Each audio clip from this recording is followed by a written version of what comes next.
What you're about to hear actually happened on the Appalachian Trail.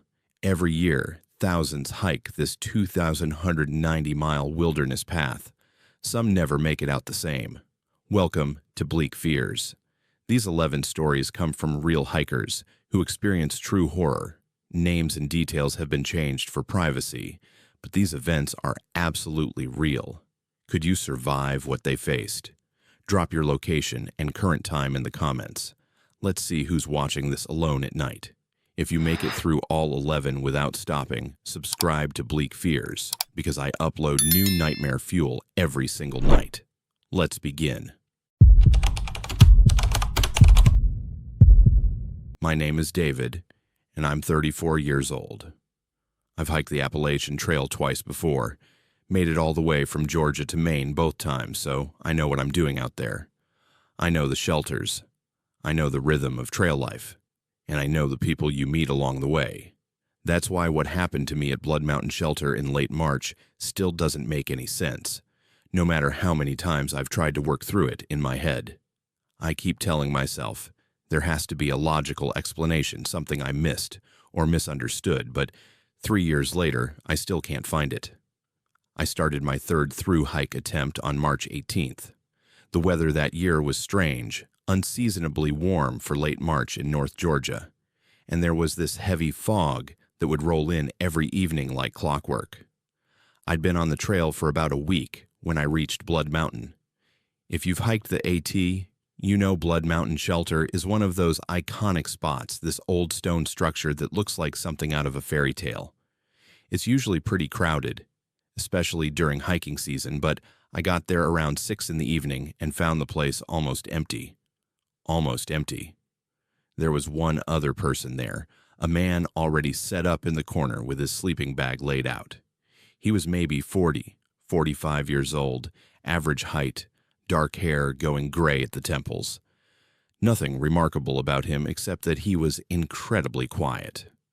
I called out a greeting when I came in, the usual hiker-to-hiker friendliness you develop on the trail, but he just nodded. Didn't say a word.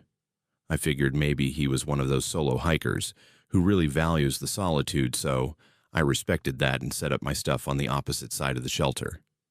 The fog rolled in thick that evening, thicker than I'd seen it all week. You couldn't see more than 10 feet beyond the shelter entrance. I cooked my dinner, wrote in my trail journal, and tried a few more times to make conversation with the guy. Asked him his trail name, where he started from, the usual questions. He'd just look at me with these blank eyes and either nod or shake his head. Never spoke. After a while, I gave up and focused on my own routine. By 9 o'clock, I was in my sleeping bag, and he was in his, and the shelter was dark except for the faint glow from my headlamp before I switched it off. I'm normally a pretty good sleeper on the trail. The physical exhaustion from hiking all day usually knocks me out completely. But that night, I kept waking up. The first time was around 11. I opened my eyes, and in the darkness, I could just barely make out a shape standing near my sleeping bag. My heart jumped into my throat, and I fumbled for my headlamp. When I switched it on, the man was standing there, maybe 3 feet away from me, perfectly still, just staring down at me. Not threatening, not moving, just standing there, looking at me with those same blank eyes. I said something like, "Hey man, you, okay? You need something?" My voice came out shakier than I wanted it to. He didn't respond, didn't even blink. We stayed like that for what felt like a full minute, but was probably only 10 or 15 seconds. Then, without a word, he turned around and walked back to his sleeping bag, got in, and lay down. I kept my headlamp on for a while, watching him, but he didn't move again. Eventually, I convinced myself he'd been sleepwalking, or maybe had to use the Privy and got disoriented in the dark. I turned off my light and tried to go back to sleep, but my heart was hammering. It happened again around 1 in the morning. I woke up with that feeling you get when someone's watching you, and there he was again, standing over me. Same position, same blank stare. This time, I sat up quickly, and I was less polite about it. I asked him what the hell he was doing, told him he was freaking me out. Nothing. No reaction. He just stood there for another long moment, then turned and went back to his sleeping bag exactly like before. I seriously considered packing up my stuff and night hiking out of there, fog or no fog, but I kept talking myself out of it. I'm an experienced hiker. I've dealt with weird people on the trail before. I didn't want to overreact. The third time I woke up, it was around 3:30. Same thing. He was standing there, staring. By this point, I was terrified but also angry. I actually yelled at him. I told him if he came near me again, I was going to defend myself. I asked him what his problem was, demanded that he say something, anything. He just stared at me with that empty expression. Then he did something that made my skin crawl. He tilted his head to the side, very slowly, like he was studying me or trying to figure something out. After what felt like forever, he straightened his head, turned, and walked back to his spot. I didn't sleep the rest of the night. I sat up with my back against the stone wall of the shelter, my headlamp on, my knife in my hand, watching him. He lay in his sleeping bag completely motionless, didn't move, didn't appear to be breathing heavily. Nothing. As soon as the first light of dawn started filtering through the fog, I packed up my stuff as quickly and quietly as possible. The man didn't move, didn't acknowledge me leaving. I got the hell out of that shelter and hiked hard for the next several hours, putting as much distance as possible between me and Blood Mountain. Here's where it gets even stranger. That afternoon, I caught up to a couple of other through hikers I'd been leapfrogging with for the past few days. We stopped for a break, and I mentioned the weird experience at Blood Mountain, asked if they'd encountered the guy. They both looked at me confused. They'd passed through Blood Mountain shelter the evening before around 5 o'clock, just an hour before I got there. They said the shelter was completely empty. They'd actually considered staying there themselves, but decided to push on for a few more miles.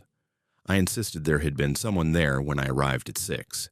They seemed skeptical, but not dismissive. One of them suggested maybe he'd been out getting water or something when they passed through. That seemed reasonable, so I let it drop. But it kept bothering me. When I got to the next town a few days later, I checked the shelter log online.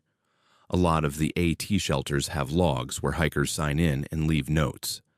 Blood Mountain's log showed several entries from the day I was there, but none from the evening. No one had signed in for the night I stayed there. Not me, not the strange man, nobody. I started asking other hikers about it over the following weeks. A few people mentioned they'd heard stories about Blood Mountain, some old legends about the area, but nothing concrete. One older section hiker told me that shelter has a reputation, said people have reported strange experiences there for years, but he couldn't give me any specifics. I tried to research it when I finished my hike, but I couldn't find anything that matched what happened to me. The thing that really haunts me, though, the detail I haven't been able to shake, happened that morning when I was packing up to leave. I noticed my backpack had been moved slightly, not dragged across the shelter or anything dramatic, just repositioned from exactly where I'd left it. And when I opened it to pack my sleeping bag, I realized everything inside had been reorganized. My food bag was on top instead of on the bottom, where I always keep it. My first aid kit was in a different pocket. My rain gear was folded differently than I fold it. Nothing was missing, nothing was damaged. But someone had gone through my pack and carefully, methodically put everything back in different places. I know what you're thinking. You're thinking I must have been more tired than I realized, that I reorganized it myself and forgot, that the lack of sleep made me paranoid and I'm misremembering details. Believe me, I've told myself all of that. I've tried every rational explanation I can think of, but I know my packing system. I've hiked thousands of miles, and I pack my bag the same way every single time. It's automatic, and I know I didn't reorganize it. The other thing I can't explain is this. About 2 weeks after Blood Mountain, I met a woman named Caitlin at a hostel in Tennessee. We got to talking about our trail experiences, and I mentioned the weird night at Blood Mountain without going into too much detail. Her face went pale. She told me that 3 years earlier, She'd had an almost identical experience at that same shelter. A silent man standing over her multiple times during the night, her belongings rearranged in the morning. She'd reported it to the park rangers, but they'd found no evidence of anyone else being there. She thought she'd been losing her mind. I've tried to find other reports, other hikers who might have experienced the same thing, but it's difficult. People don't like to talk about experiences that make them sound crazy. And the trail community, as supportive as it is, can also be dismissive of anything that sounds too paranormal or weird. You're expected to be tough, to handle whatever the wilderness throws at you. Admitting that you were terrified by something you can't explain doesn't fit that narrative. I finished that through hike, made it all the way to Katadine again, but I haven't been back to the AT since, and I don't think I will. It's not that I'm afraid of the trail itself. I still love hiking, still get out into the wilderness regularly. But something about that night changed my relationship with the Appalachian Trail. The whole experience is built on this sense of community and safety, the idea that even though you're in the wilderness, you're part of this larger group of people all moving in the same direction, all looking out for each other. The shelters are supposed to be safe spaces, communal areas where hikers can rest and connect. What happened at Blood Mountain violated that sense of safety. Whether it was a person with disturbing intentions, someone deeply mentally ill who somehow left no trace of their presence, or something I can't begin to explain, it showed me that the trail isn't always the sanctuary we pretend it is. There are gaps in our understanding, moments where the logic we depend on just stops working. I still have dreams about it sometimes. I'm back in that stone shelter, and I wake up to see that figure standing over me in the darkness. In the dreams, I can never move, can never reach for my headlamp or my knife. I just have to lie there while he stares at me with those empty eyes, tilting his head slowly to the side. Sometimes in the dreams, when he finally turns to walk away, I notice that he's not walking back to a sleeping bag, because there is no sleeping bag. There's nothing in that corner of the shelter at all. He just fades into the stone wall like he was never there to begin with. I know there has to be an explanation. Logic tells me there has to be, but I've been searching for it for 3 years, and I'm no closer to finding it than I was that foggy morning when I packed up my reorganized belongings and hiked away from Blood Mountain as fast as my legs would carry me. Maybe some things aren't meant to be understood. Maybe some experiences exist specifically to remind us that for all our knowledge and experience and confidence, we're still very small, very vulnerable creatures in a world much stranger than we'd like to admit. My name is Logan, and I'm 28 years old. What I'm about to tell you happened during my second week on the Appalachian Trail, and it led to a police investigation that's still technically open. I was hiking solo through Georgia, approaching the North Carolina border, when I stumbled across something that changed everything. People ask me sometimes if I regret finding it, if I wish I'd just walked past and minded my own business. The honest answer is I don't know. What I do know is that I can't unhear the things the detective told me 3 weeks later, and I can't unsee what was in those photographs. It was early May, and the weather had been perfect for hiking. Warm days, cool nights, everything green and alive after all the spring rain we'd had. I was staying at Maupin Field Shelter that night, got there around 7 in the evening, with plenty of daylight left. The shelter was decent, nothing fancy, with the standard Privy setup about 50 yards down a side trail. If you've never hiked the AT, Privies are basically outhouses, and you learn real quick that going at night with just a headlamp is better than trying to navigate in pitch darkness. Around 11 that night, I grabbed my headlamp and toilet paper and headed down the trail toward the Privy. The path was narrow, overgrown in spots, and my headlamp beam was bouncing around as I walked. That's when I saw it, just off to the left of the trail, maybe 10 feet from the Privy structure. At first, I thought it was just trash, maybe an old tarp someone had left behind, but something about the way it was positioned made me stop and look closer. It was a backpack, partially buried under leaves and dirt, like someone had tried to hide it but hadn't done a very thorough job. My first instinct was to leave it alone. You find weird stuff in the woods sometimes, and usually the smart move is to keep walking. But I'm the kind of person who can't let things go, who needs to understand what I'm looking at. I figured maybe someone had stashed their pack to do a day hike or something, though that didn't make much sense given how it was buried. I walked over and brushed away some of the leaves. The pack was old, faded blue, covered in dirt and mildew. I pulled it out of the shallow depression where it had been hidden. The moment I unzipped it, I knew something was very wrong. Inside were clothes, women's clothes, neatly folded, jeans, t-shirts, a fleece jacket. Underneath the clothes, I found a makeup bag, a hairbrush with long brown hair still tangled in it, and then a zippered pouch that made my hands start shaking. Inside that pouch were 3 driver's licenses, all for different women, all from different states: Pennsylvania, Virginia, North Carolina. The women in the photos looked young, mid-20s to early 30s. None of them were smiling in their license photos. Just that standard neutral expression everyone has in their DMV picture. But it was what I found beneath the licenses that made me drop the pouch like it had burned me. Polaroid photographs, maybe 20 of them, held together with a rubber band. I only looked at the first 3 before I shoved everything back in the pack. The photos showed women, different women, and they were clearly taken without their knowledge.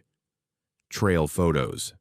Women hiking, women at shelters, women filtering water at streams. The angles were wrong, shot from a distance or from hiding spots. In one photo, you could see a woman sleeping in her tent, photographed through the mesh door. The camera flash had lit up her face, and you could tell from her expression that she had no idea anyone was there. I'm not proud of what I did next. I panicked. I zipped the pack back up, shoved it roughly back where I'd found it, and covered it with leaves again. Then I went back to the shelter, didn't even use the Privy, just went straight to my sleeping bag, and lay there with my heart hammering against my ribs.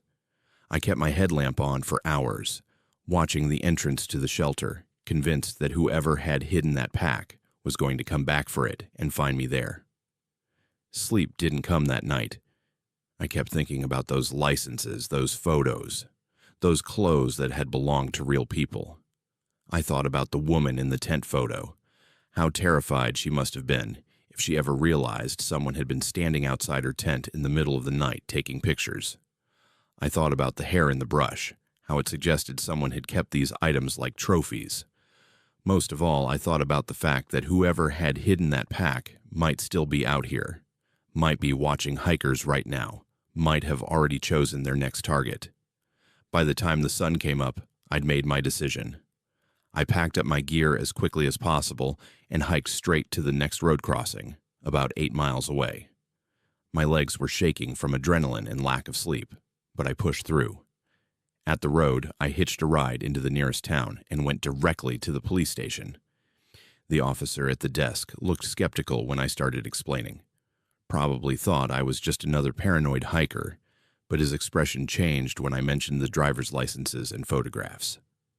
They sent 2 officers back with me that afternoon. I had to hike those 8 miles again, lead them to the shelter, show them exactly where I'd found the pack. My stomach was in knots the whole time, partly because I was afraid the pack wouldn't be there anymore, and they'd think I was crazy, partly because I was afraid it would be there and everything I'd seen was real. It was still there. I stood back while they photographed the scene and carefully extracted the pack.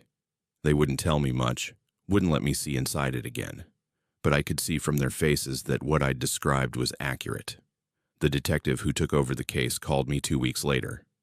I'd continued my hike, though my heart wasn't in it anymore. Every shelter I stayed at, every privy I used, I'd find myself looking for disturbed ground, hidden packs, signs that someone was watching. The detective's name was Avery, and she didn't waste time with pleasantries. She told me that the 3 women whose licenses were in the pack had all been reported missing over a span of 4 years. All three had been hiking sections of the Appalachian Trail when they disappeared. All three cases had gone cold. Avery said the photographs were even more disturbing than I'd realized. There were images of at least 15 different women, most of whom they hadn't been able to identify yet. Some of the photos were dated, written in marker on the back. The dates spanned 7 years. 7 years of someone hunting on the Appalachian Trail, targeting solo women hikers, documenting them without their knowledge. She told me they'd found other items in the pack I hadn't seen, things she couldn't discuss because the investigation was ongoing. But her voice had this quality to it, this carefully controlled tone that told me whatever those items were, they were bad. The investigation expanded after that. They started interviewing hikers, checking missing persons reports, trying to match faces in the photographs to actual people. Avery told me they'd set up a tip line specifically for women who'd hiked the AT in the past decade and experienced anything unusual. The response was overwhelming. Dozens of women called in reporting instances of feeling watched, finding their campsites disturbed, noticing the same person appearing at multiple shelters along their route. One woman named Jasmine reported that she'd found her tent partially unzipped one morning when she knew she'd zipped it completely closed the night before. Another hiker said a man had followed her for 3 days, always keeping his distance but never quite disappearing. What haunted me most was what Avery told me during our last conversation. They'd brought in a criminal profiler who specialized in serial predators. Based on the evidence, the profiler believed they were looking for someone who'd been active on the trail for at least 7 years, possibly longer. Someone who knew the trail intimately, who could move through the wilderness without being noticed, who understood hiker patterns and vulnerabilities. The backpack I'd found wasn't his main cache, the profiler said. It was too exposed, too carelessly hidden. He likely had other hiding spots, other collections, other trophies they hadn't found yet. They never caught him. That's the part that keeps me up at night. Avery told me the investigation hit dead end after dead end. They had evidence of crimes, but no suspect. They increased ranger patrols, put up warning signs at trailheads, distributed flyers at hostels and outfitters. But the Appalachian Trail is enormous, over 2,000 miles of wilderness, and there are countless access points and places to disappear. Whoever this person was, they knew how to stay invisible. I finished my hike, eventually, made it all the way to Virginia before the psychological weight of what I'd found became too much, and I got off the trail. I told myself I'd come back and finish someday, but I haven't yet. Every time I think about going back, I remember those Polaroids, those license photos, that hair in the brush. I think about the women who trusted that the trail was safe, who believed that the biggest dangers they faced were bears, in bad weather, and twisted ankles. The thing nobody tells you about finding something like this is how it changes your perception of everything. I used to love the isolation of wilderness hiking, the sense of being far from civilization and its dangers. Now I understand that isolation cuts both ways. When you're miles from the nearest road, when cell service is non-existent, when the only people around are fellow hikers who are strangers to you, you're vulnerable in ways that are hard to articulate. The wilderness doesn't protect you from human predators. In some ways, it enables them. I still get updates from Avery occasionally, though they're becoming less frequent. The case is still open, still unsolved. They've identified 9 of the women in the photographs. 4 are alive, and were able to confirm they'd been hiking the AT when the photos were taken. They had no idea anyone had been documenting them. 5 are still missing. Their families have been notified that there may be a connection to their disappearances, but without bodies or witnesses or a suspect, there's nothing concrete to pursue. Sometimes I wonder if I should have done more that night. Should I have stayed awake, kept watch, tried to see if someone came back for the pack? Should I have taken the pack with me immediately instead of reburying it and waiting until morning? Could I have prevented whatever happened next? Avery told me I did exactly the right thing. that confronting someone like this alone in the wilderness could have gotten me killed. But logic doesn't always quiet guilt. The Appalachian Trail continues on, unchanged. Thousands of hikers attempt it every year. Most of them complete their journeys without incident, collecting memories and friendships and a sense of accomplishment. But I know now that beneath that surface of camaraderie and natural beauty, there are darker currents. There are people on that trail who aren't there for the views, or the challenge, or the spiritual journey. They're there for other reasons. Reasons that have nothing to do with the wilderness and everything to do with the opportunities that isolation provides. I hope they catch him someday.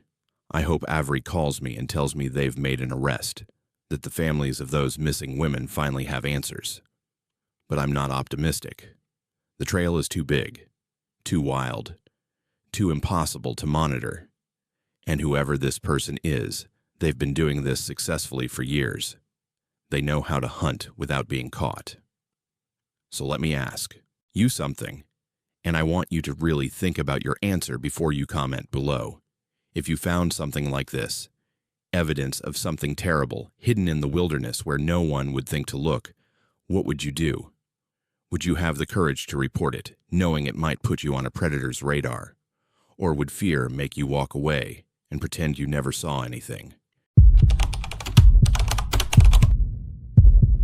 My name is Aiden, and I'm 52 years old. I took my son hiking on the Appalachian Trail last October because I wanted to share something meaningful with him before he went off to college. We chose Grayson Highlands in Virginia, a beautiful section known for the wild ponies that roam the area. It was supposed to be a bonding experience, a chance for us to disconnect from technology and reconnect with each other. Instead, it became the most terrifying night of either of our lives, and we've never spoken about it since. Not to each other, not to anyone else, until now. Cooper is 18, or he was 18 then. He's 19 now. He's always been a practical kid, grounded in reality, not the type to believe in ghost stories or get spooked easily. That's part of what makes what happened so difficult to dismiss. We both experienced it. We both heard it. And we both saw what we found on the tent the next morning, something that neither of us can explain no matter how hard we've tried. We started our hike on a Friday afternoon in mid-October. The weather was perfect for hiking, that crisp autumn coldness that makes you feel alive. The leaves were changing colors, and the highland area was spectacular, all rolling meadows and rocky outcrops with views that stretched for miles. We saw the ponies that afternoon, these shaggy wild horses that the area is famous for, and Cooper was excited in a way I hadn't seen in years. Teenagers get too cool for their parents pretty quickly, but out there in the wilderness, some of that distance disappeared. We were just two people enjoying nature together.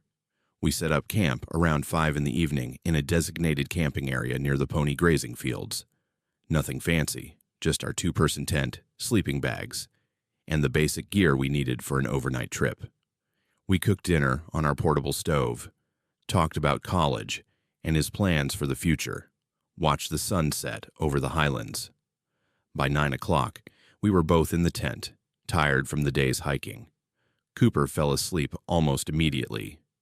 I lay there for a while longer, listening to the wind moving through the grass, feeling satisfied with how the day had gone. I don't know what time it was when the sound started. My phone was in the car at the trailhead, part of our attempt to fully disconnect, so I had no way to check. But it felt late, that deep part of night where the darkness seems heavier somehow. At first, I thought I was dreaming. There was a sound outside the tent, distant but clear. It sounded like a child crying, that particular pitch and rhythm that immediately triggers something protective in your brain. I opened my eyes and lay there, listening. The crying continued, but it was moving, circling our tent, starting from one direction, fading as it moved around us, then growing louder again as it completed the circle. I told myself it had to be an animal. Foxes can make sounds that are eerily human, especially during mating season. Bobcats. 2. I've heard recordings of them online, and they can sound remarkably like a person in distress. But this didn't sound quite like those recordings. It was too consistent, too rhythmic, too much like an actual child. Cooper woke up beside me. I could tell from his breathing that he was awake, but he didn't say anything at first. We just lay there in the darkness, listening to this crying sound circle our tent over and over. After maybe 15 minutes of this, Cooper whispered, "Dad, what is that?" His voice was tight with fear, and I realized my practical, level-headed son was genuinely scared. I told him what I'd been telling myself. Probably a fox, maybe a bobcat, some kind of wildlife making their normal sounds. He didn't respond, but I could feel him tense beside me every time the crying grew closer. The sound would approach our tent, circle around to the other side, fade into the distance, then come back. Always the same pattern, always the same pitch and rhythm to the crying. Then it changed. The crying was suddenly closer than it had been, right outside the tent wall near where our heads were. And beneath the crying, or maybe woven into it, there were words, whispered words, that I couldn't quite make out, but that definitely sounded like human speech. Cooper grabbed my arm so hard it hurt. He'd heard it too. We lay there frozen, barely breathing, as this thing circled our tent, crying and whispering for what felt like hours, but was probably only 30 or 40 minutes.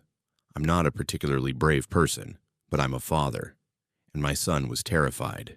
I finally worked up the courage to unzip the tent a few inches, just enough to shine my headlamp out into the darkness. Cooper hissed at me to stop, but I needed to see what was out there.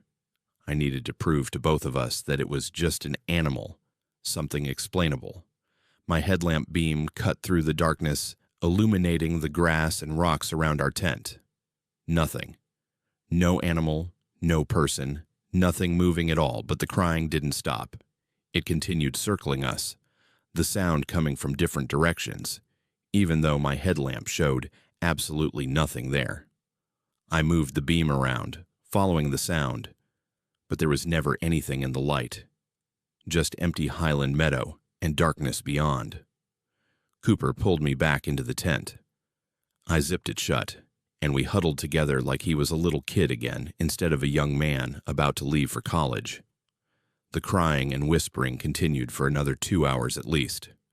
Sometimes it would fade almost to silence, and we'd think it was over, but then it would return, closer and louder than before. At some point during this nightmare, I started to make out some of the whispered words. They weren't complete sentences, just fragments. "Come out" was one phrase I heard clearly. "See me" was another. The crying would peak, then drop to whispers, then build back to crying again in waves. Neither of us slept. We lay there in the darkness, holding on to each other, waiting for dawn. The sounds didn't stop until the sky started to lighten, that gradual shift from black to deep blue that means morning is coming. As soon as there was enough light to see by, the crying and whispering simply ceased. One moment it was there, circling us, and the next moment there was only silence and the normal sounds of early morning in the highlands. We should have packed up immediately and left. That was my first instinct. But Cooper needed to use the bathroom, and we were both so exhausted from fear and lack of sleep that we moved slowly, mechanically. While Cooper was behind a rock taking care of business, I started taking down the tent. That's when I saw it. The tent fly, the outer waterproof layer of our tent, was covered in frost. Not unusual for an October night in the highlands, but there were prints in the frost. Small handprints, like a child's hands, all over the tent fly. Dozens of them, overlapping in some places, covering nearly every surface I could see. My hands started shaking as I stared at them. I called Cooper over, and we both stood there, looking at these impossible handprints. Here's the thing that made it truly impossible. The handprints were on the inside of the tent fly. The tent fly attaches to the tent body with clips and tension, creating a gap of a few inches between the two layers. The handprints were on the interior surface of the fly, the side that faced our tent body. There was no way for anything outside to make prints there, and we'd been inside the tent all night, so nothing could have gotten between the layers while we were there. Cooper's face had gone completely white. He looked at me with this expression I'd never seen before, something beyond fear. Horror, maybe. A complete shattering of his understanding of how the world works. I tried to come up with an explanation. Condensation forming in strange patterns. Some kind of frost crystal formation I didn't understand. But even as I said these things, I knew they were nonsense. Those were handprints. Small hands pressed against the fabric from the inside of the fly, as if something had been trying to get out rather than in. We packed up in complete silence. Didn't speak to each other. Didn't discuss what we'd experienced or what we were looking at. We just broke camp as quickly as possible and hiked back to the car. The whole way down, I kept expecting Cooper to say something, to ask questions, to demand explanations. But he stayed silent, and so did I. The drive home was 4 hours of uncomfortable quiet. A few times I tried to start a conversation about it, but the words wouldn't come. How do you discuss something that shouldn't be possible? How do you process an experience that violates everything you believe about reality? When we got home, Cooper went straight to his room. My wife asked how the trip was, and I told her it was fine. Good bonding time. Cooper never contradicted me. In the weeks that followed, I tried to research what we'd experienced. I looked up wildlife sounds, trying to find something that matched what we'd heard. I read about fox calls, and bobcat screams, and owl sounds. None of them were quite right. The crying we'd heard was too human, too deliberate in its pattern, and none of the animal sound explanations could account for the whispered words or the handprints. I found some information about Grayson Highlands and the surrounding area. There are old stories, local legends about the Highlands being a thin place, somewhere the boundary between our world and something else isn't quite solid. Stories about hikers hearing voices and seeing things that aren't there. But these were just campfire tales, folklore that every wilderness area seems to accumulate. I couldn't take them seriously, even though they matched what we'd experienced. The hardest part has been watching Cooper process this. He's changed since that night. He's more withdrawn, less confident. He started college in January, but he calls home more than I expected, always late at night, and I can hear in his voice that he's not sleeping well. A few weeks ago, he asked me if I ever think about that night in Grayson Highlands. I told him sometimes. He said he thinks about it every single night before he falls asleep. He said he's tried to convince himself it was just weird animal sounds and that the frost patterns were some natural phenomenon, but he can't make himself believe it. I don't have answers for him. I don't have answers for myself. I'm a practical person. I work in accounting. I deal with numbers and spreadsheets and concrete reality. I don't believe in ghosts or supernatural phenomena or things that can't be explained by science. But I also can't deny what we experienced that night. Both of us heard it. Both of us saw those handprints. And no amount of rational thinking has produced an explanation that makes sense. Sometimes I wonder if we should have stayed, if we should have opened the tent and confronted whatever was out there instead of hiding until dawn. Maybe we would have found a logical explanation. Maybe we would have discovered it was just some elaborate prank or a confused person wandering the highlands. But I don't really believe that. And I'm grateful we didn't open that tent because I have a feeling that whatever was circling us, crying and whispering and pressing its small hands against our shelter, wasn't something we were meant to see. Here's what I want to know from you, and be honest in the comments. Have you ever experienced something you couldn't explain? Something that shattered your understanding of what's possible? And if so, do you try to rationalize it away, or do you accept that maybe our world is stranger than we want to believe? My name is Grayson, and I'm 23 years old. I graduated from college last spring, and like a lot of people my age trying to figure out what comes next, I decided to hike a section of the Appalachian Trail. My parents weren't thrilled about me going solo, but I'd done plenty of camping trips with friends during school, and I felt confident I could handle myself. The section I chose ran through Virginia, including an area called the Priest and Three Ridges. It's known for being challenging, with steep climbs and beautiful views. What it's also known for, at least now in my mind, is being the place where I almost didn't make it home. This happened in June, right in the middle of summer, when the trail gets crowded with hikers. The weather was hot and humid, the kind of thick air that makes every uphill climb feel twice as hard. I'd been on the trail for 5 days when I had my encounter, and those 5 days had been exactly what I needed. Time away from my phone, from job applications, from everyone asking me what my 5-year plan was. Just me, the trail, and the simple rhythm of walking from sunrise to sunset. On the morning of day 6, I was hiking through a particularly remote stretch when I saw him. A man, maybe in his 40s, standing on the side of the trail looking completely out of place. He wasn't dressed for hiking.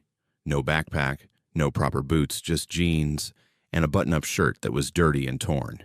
His hair was a mess, and he had this look on his face that I can only describe as desperate. When he saw me, he practically stumbled toward me, and I instinctively took a step back. He told me he'd been lost for 2 days, said he'd gone for a day hike, wandered off the trail, and couldn't find his way back. He had no water, no food, nothing. My first reaction was sympathy. This poor guy had made a stupid mistake and was paying for it. I pulled out my water bottle and offered it to him, and he drank like he hadn't had water in days. While he drank, I got out my map and tried to figure out where we were and how to get him back to the nearest road crossing. That's when things started feeling wrong. I asked him where he'd started his hike, thinking I could help him retrace his steps. He said Reed's Gap, which was a trailhead about 10 miles back. But then a minute later, when I asked him again to clarify some details, he said he'd started at Maupin Field. Those locations are in completely different areas. I pointed out the discrepancy, and he got this confused look on his face, like he couldn't quite remember. He said maybe it was Maupin Field, or maybe somewhere else. He wasn't sure. I started to get a bad feeling, but I pushed it down.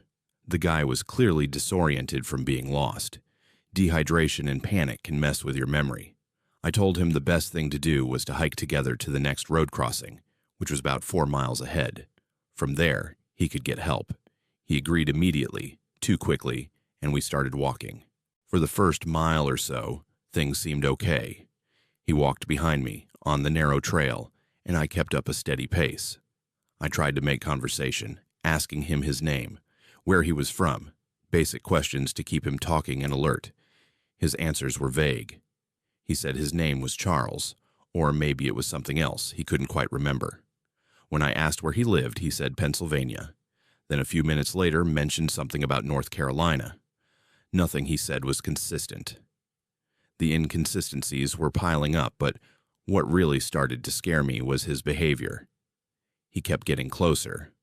On a narrow trail, you naturally walk single file with some distance between you, but he was right behind me now, close enough that I could hear his breathing, which was heavy and irregular. When I'd speed up, he'd speed up. When I'd slow down to let him pass, thinking maybe he wanted to walk in front, he'd slow down too, maintaining that uncomfortably close distance. I suggested we take a break. My real plan was to let him go ahead so I'd feel less trapped. We stopped at a small clearing, and I pulled out some trail mix, offering him some.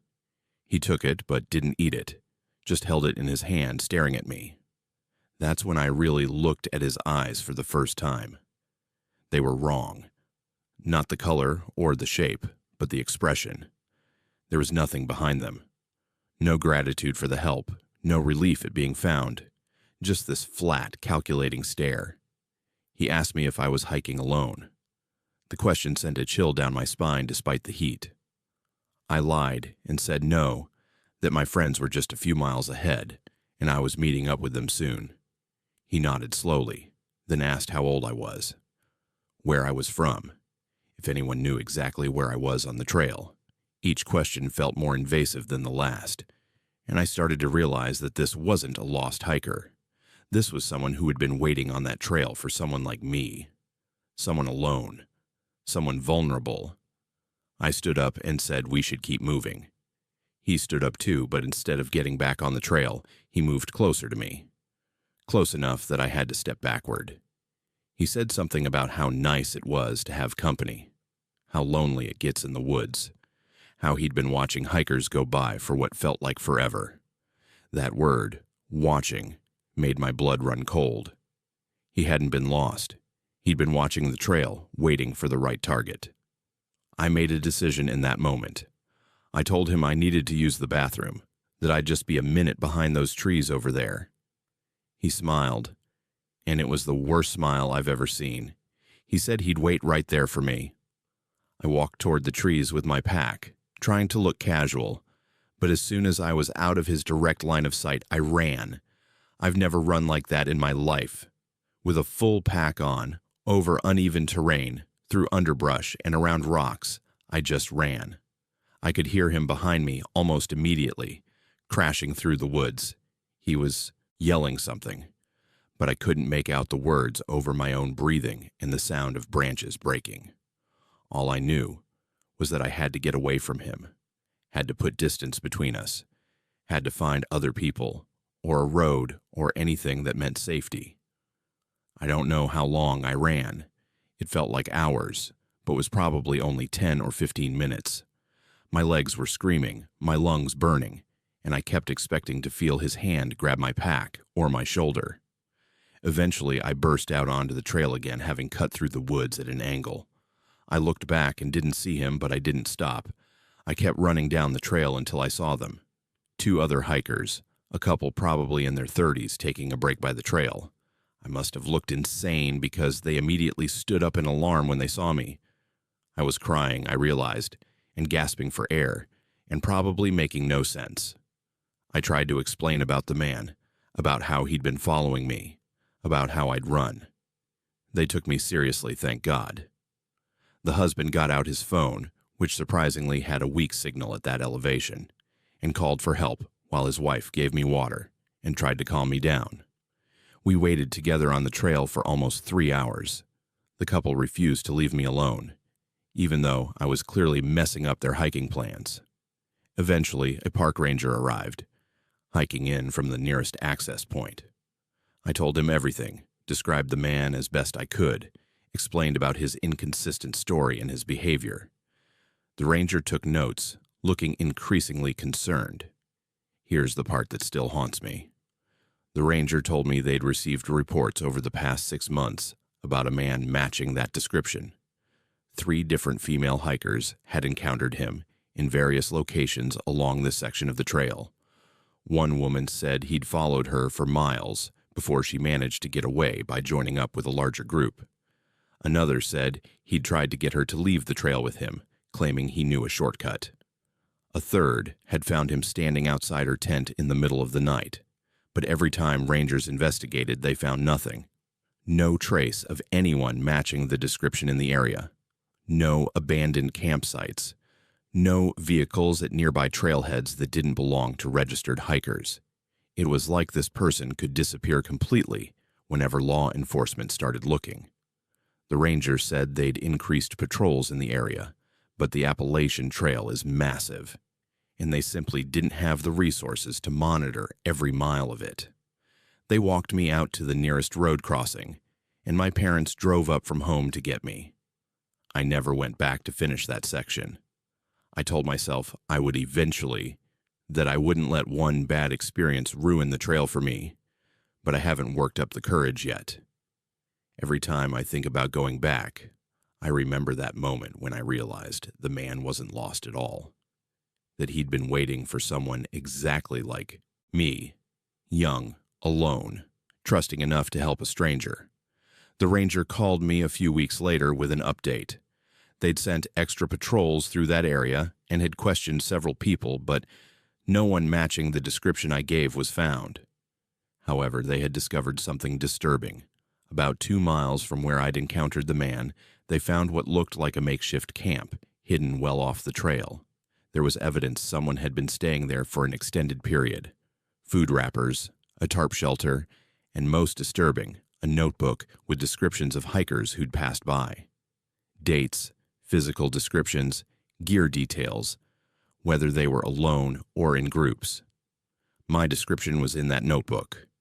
The entry was dated the day before I encountered him, which meant he'd seen me at some point, noted that I was a young woman hiking alone, and then positioned himself on the trail the next day to accidentally be found by me. It was premeditated, planned. I wasn't a random target. I was specifically selected. That knowledge changed something fundamental in how I see the world. I used to think the wilderness was safer than cities, that getting away from people meant getting away from danger. Now I understand that isolation works both ways. There are predators who specifically seek out isolated places because that's where they can find isolated victims. The trust that trail culture is built on, the willingness to help other hikers, the sense of community, all of those things can be exploited by someone who understands how to manipulate them. I've talked to a therapist about what happened. She says I have mild PTSD from the experience, that my hypervigilance and anxiety about being followed are normal responses to a genuine threat. She also says I should be proud of myself for trusting my instincts, for recognizing when something was wrong and acting on it. A lot of people, especially women, are socialized to ignore their gut feelings, to be polite even when they're uncomfortable. If I'd done that, if I'd kept hiking with him because I didn't want to be rude or because I felt obligated to help, I might not be here to tell this story. I still love hiking. I still want to finish the Appalachian Trail someday. But I'll never hike solo again, and I'll never approach helping a stranger the same way. That probably makes me cynical or paranoid or whatever people want to call it, but it also might keep me alive. So here's my question for you, and I really want to know what you think. If you were in my situation, at what point would you have realized something was wrong? Would you have picked up on the warning signs earlier than I did, or would you have ignored them longer because you wanted to help? Drop your answer in the comments, because I'm genuinely curious where other people's danger threshold is. My name is Caleb, and I'm 45 years old. I've been hiking and camping my whole life, earned my Eagle Scout badge when I was 17, and I've spent more nights in the wilderness than most people spend in hotels. I'm telling you this so you understand that I'm not someone who spooks easily, and I'm not the type to believe in things that can't be explained. But what happened to me over 3 nights on the Appalachian Trail in Pennsylvania last September has left me without any rational explanation, and I haven't attempted the AT since. I was doing a solo through hike, heading northbound, and I'd reached the Pennsylvania section that everyone complains about. If you've hiked it, you know what I'm talking about. The rocks. Miles and miles of technical terrain where you're basically rock hopping instead of walking, and every step has to be carefully placed, or you'll twist an ankle. It's exhausting and slow, but I was making steady progress. The area near Sawmill Run is particularly challenging, and that's where everything started going wrong. The first incident happened on a Tuesday night. I'd set up my tent in a designated camping area, cooked my dinner, hung my food bag properly in a tree about 50 yards from my tent like you're supposed to do. Basic backcountry protocol that I've followed hundreds of times. I went to sleep around 9, tired from a long day of navigating rocks. When I woke up the next morning and went to retrieve my food bag, something was off immediately. The bag was still hanging where I'd left it, same height, same tree. But when I brought it down and opened it, everything inside had been rearranged. I'm meticulous about how I pack my food.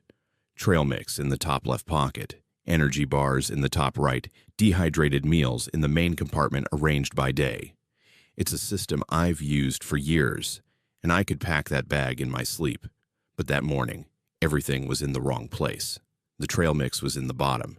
The energy bars were loose in the main compartment, and the dehydrated meals were scattered throughout with no organization. I stood there, holding my food bag, trying to figure out what had happened. Animals can't unzip pockets and rezip them. Raccoons are smart, but they're not that smart. And if an animal had gotten into the bag, there would be torn packaging, missing food, some kind of evidence. But nothing was missing. Nothing was damaged. It had just been completely reorganized by someone or something with hands and intelligence. I checked the area around the tree. No footprints, no signs of anyone else having been there.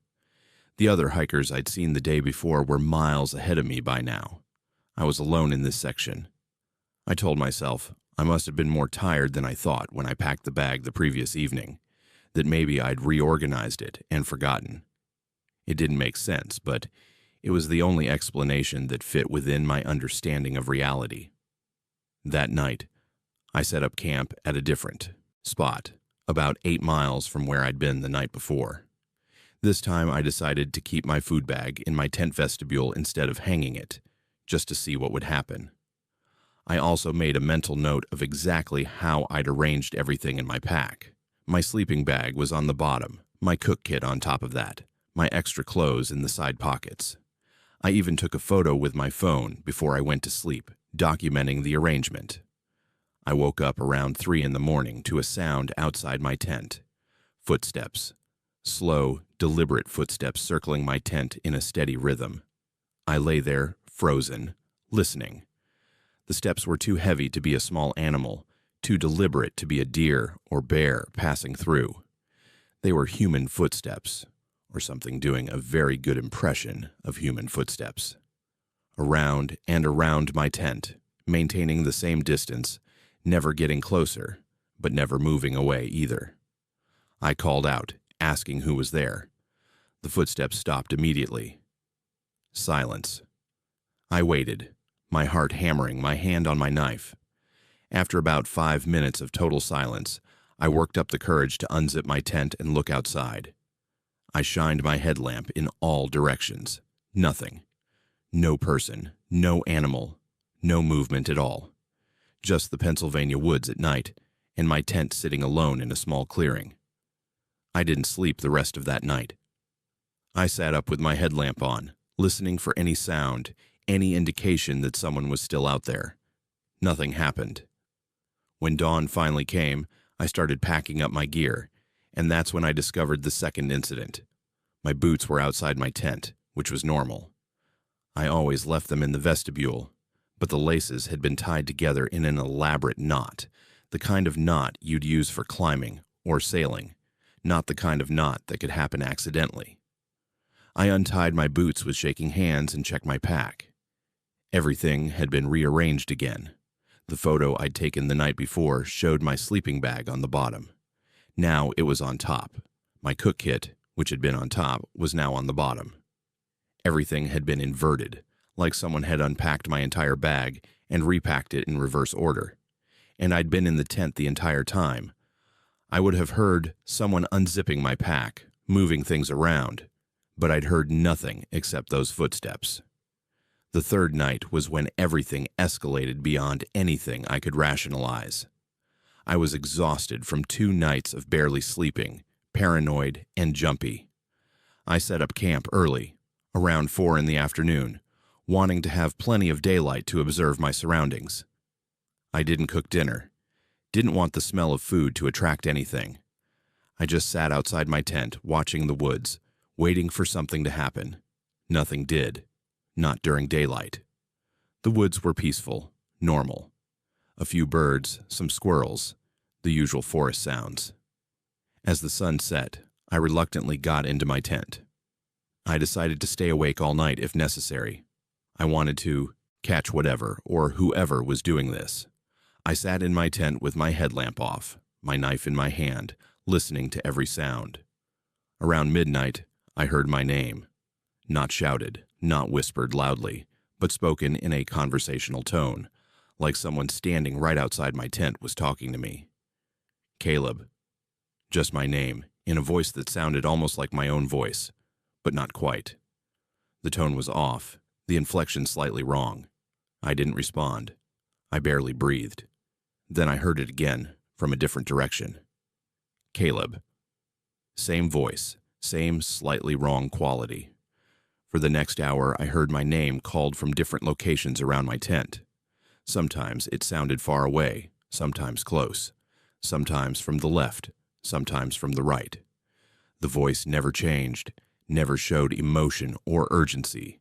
Just my name, stated flatly, over and over from different positions. I sat paralyzed with fear, unable to decide if responding was more dangerous than staying silent. Then came the sounds that broke me completely. I started hearing other voices, plural. They weren't speaking English, or if they were, the words were too distorted to understand. They sounded like they were having a conversation, multiple entities discussing something in low tones. The conversation seemed to circle my tent, just like the footsteps had the night before. Occasionally, one of the voices would speak louder, and I'd catch what sounded like my name again, but I couldn't be sure. I turned on my headlamp and unzipped my tent, desperate to see what was out there, to confirm that this was real and not some exhaustion-induced hallucination. The moment my light hit the air outside, everything went silent. Completely. Absolutely silent. No voices, no forest sounds, nothing. Just dead silence that felt heavier than any sound. I shined my light around in a full circle. Nothing. No people, no animals, no explanation for what I'd been hearing. I left my light on and sat in the entrance of my tent until dawn, too terrified to zip myself back inside, too afraid to leave the small protection the tent offered. When the sun finally came up, I discovered the final incident. Every single item from my backpack was arranged in a perfect circle around my tent. My sleeping bag, my cook kit, my food, my extra clothes, my first aid kit, everything. Each item was placed with obvious care, equidistant from the next item, forming a precise circle maybe 15 feet in diameter, with my tent at the center. It must have taken significant time and effort to arrange everything so carefully. And I'd been sitting in the entrance of my tent with my light on for hours. Nothing could have done this without me seeing it.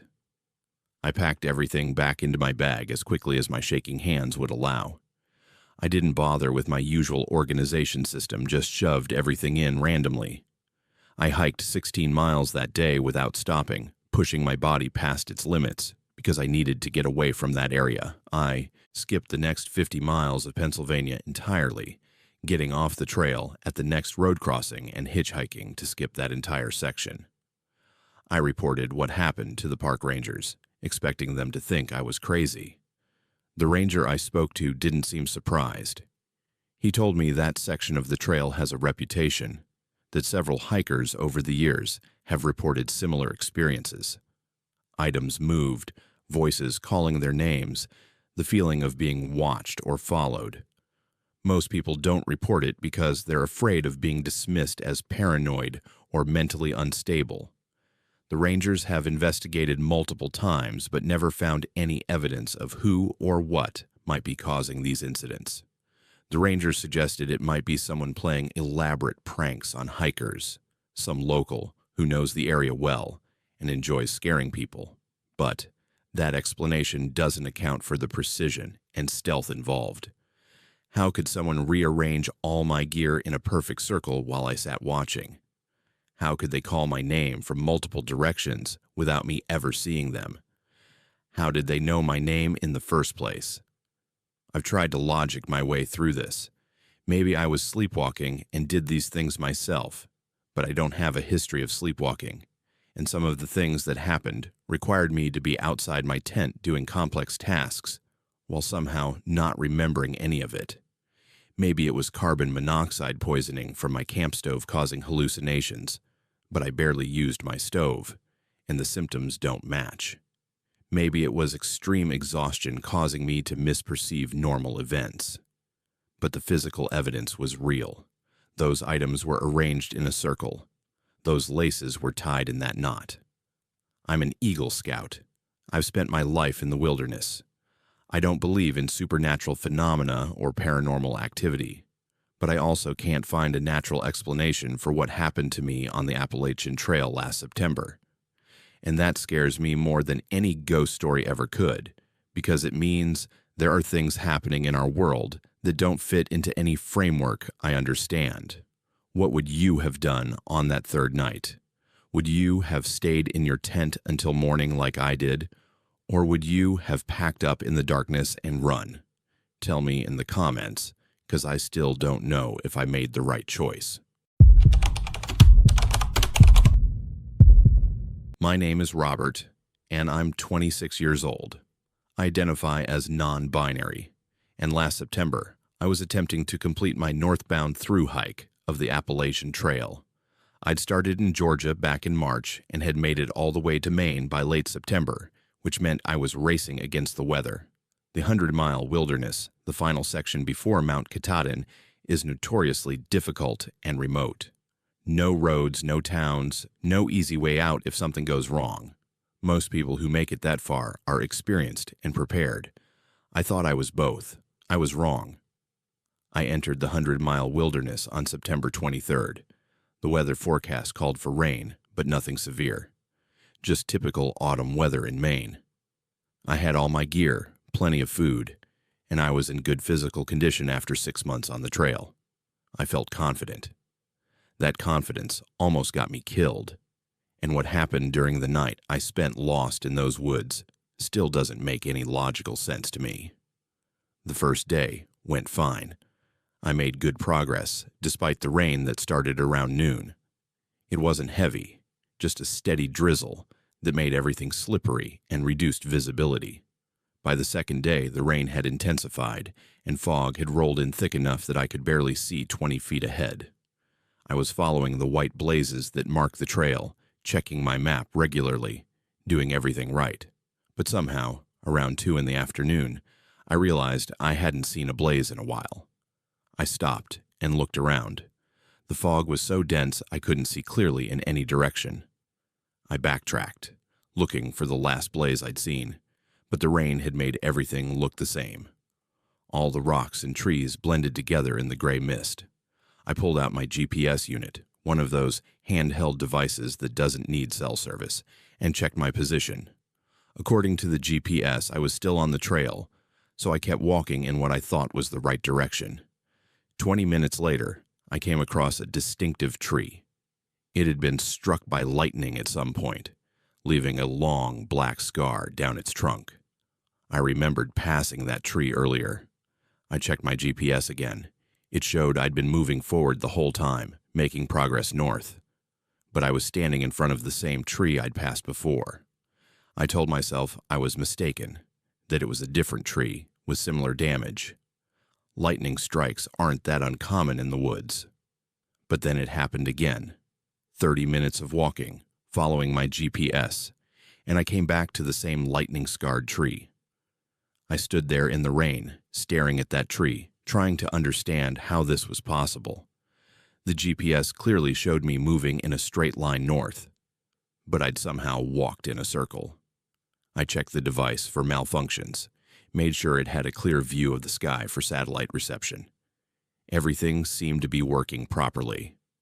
By the third time I passed that tree, panic was starting to set in. The GPS showed me traveling over 2 miles, but I kept ending up at the same point. The fog was getting thicker as afternoon turned to evening, and the temperature was dropping.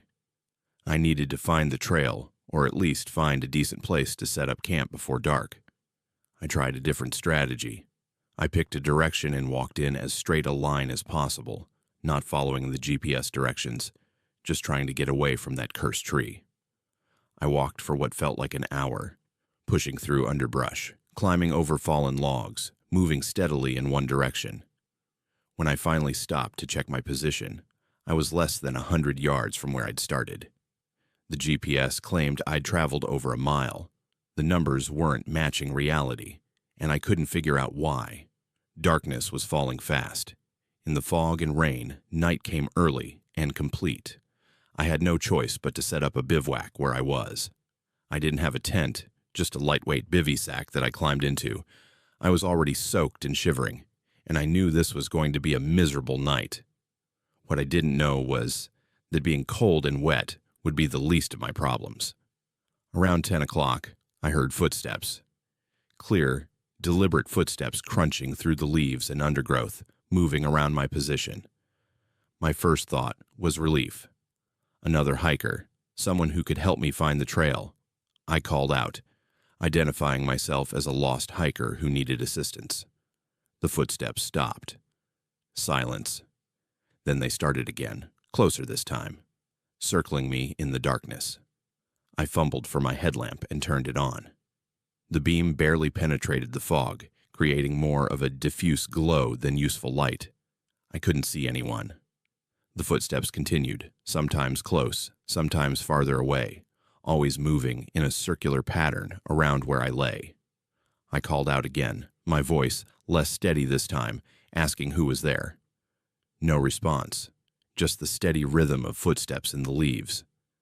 Then I saw the lights, small points of light in the fog, maybe 6 or 7 of them, arranged in no particular pattern. They moved independently of each other, drifting through the mist like fireflies, but it was too cold for fireflies and the wrong time of year. I focused my headlamp on one of the lights. It disappeared instantly. When I moved my beam away, it reappeared in a different location. The footsteps and the lights continued all night. Every time I thought they'd stopped, they'd start again. Sometimes the footsteps sounded human, heavy boots on forest floor. Other times they sounded different, lighter or heavier, or with a rhythm that was slightly off. The lights would cluster together, then spread apart, always staying just at the edge of visibility in the fog. I should have been terrified, and I was. But I was also so cold that hypothermia was becoming a real concern. My teeth wouldn't stop chattering, and I couldn't feel my fingers or toes. I knew that if I stayed in that wet bivy sack all night, I might not wake up in the morning. But I was also too disoriented and too afraid of what was circling me to try moving in the darkness. I spent that night in a state between sleep and waking, shivering violently, listening to those footsteps, watching those lights drift through the fog. At some point, I started talking to myself, reciting facts and numbers to keep my brain working, to fight off the confusion that comes with hypothermia. I listed all the state capitals. I recited multiplication tables.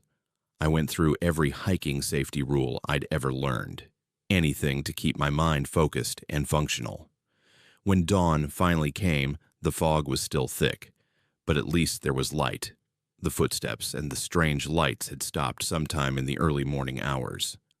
I crawled out of my bivy sack, amazed I was still alive. My hands were so numb I could barely pack up my gear. I needed to find the trail, needed to find warmth and safety before another night caught me out here. I picked a direction at random and started walking. Within 10 minutes, I found the trail. The white blazes were clear and obvious, marking a path that was no more than 100 yards from where I'd spent the night. I stood there staring at those blazes, trying to understand how I'd spent an entire afternoon walking in circles when the trail was so close. It didn't make sense. Nothing about the previous 18 hours made sense. I hiked hard that morning despite my exhaustion and the lingering effects of mild hypothermia. I needed to put distance between myself and whatever had happened in those woods. Around noon, I reached a shelter where I found 2 other hikers. They took one look at me and immediately started helping. They had a camp stove, hot food, dry clothes I could borrow. While I warmed up and ate, I tried to explain what had happened. They listened without interrupting, but I could see the skepticism in their faces. One of them, a woman named Shelby, suggested I check my GPS unit. She thought maybe it had malfunctioned, and that would explain why I'd gotten so disoriented. We turned it on and looked at the track from the previous day. What we saw didn't make any sense. The GPS showed my route as a series of loops and figure eights covering over 7 miles. But all of those miles were contained in an area less than a quarter mile across. The track looked like someone had drawn random squiggles in a very small space. It showed me moving, covering distance, but somehow remaining in essentially the same location. Shelby had never seen anything like it. She suggested the unit had definitely malfunctioned, probably something to do with the fog interfering with satellite signals. But that didn't explain the footsteps or the lights. She had no answer for those, neither did the other hiker. They suggested I'd been hallucinating from exhaustion and the early stages of hypothermia. That was possible. I'd read about people experiencing auditory and visual hallucinations in extreme conditions. But it had all felt so real, so physical. The footsteps had direction and weight. The lights had moved with purpose. I stayed at that shelter for the rest of the day and night, recovering my strength. The next morning, I hiked out of the 100-mile wilderness as fast as my legs would carry me.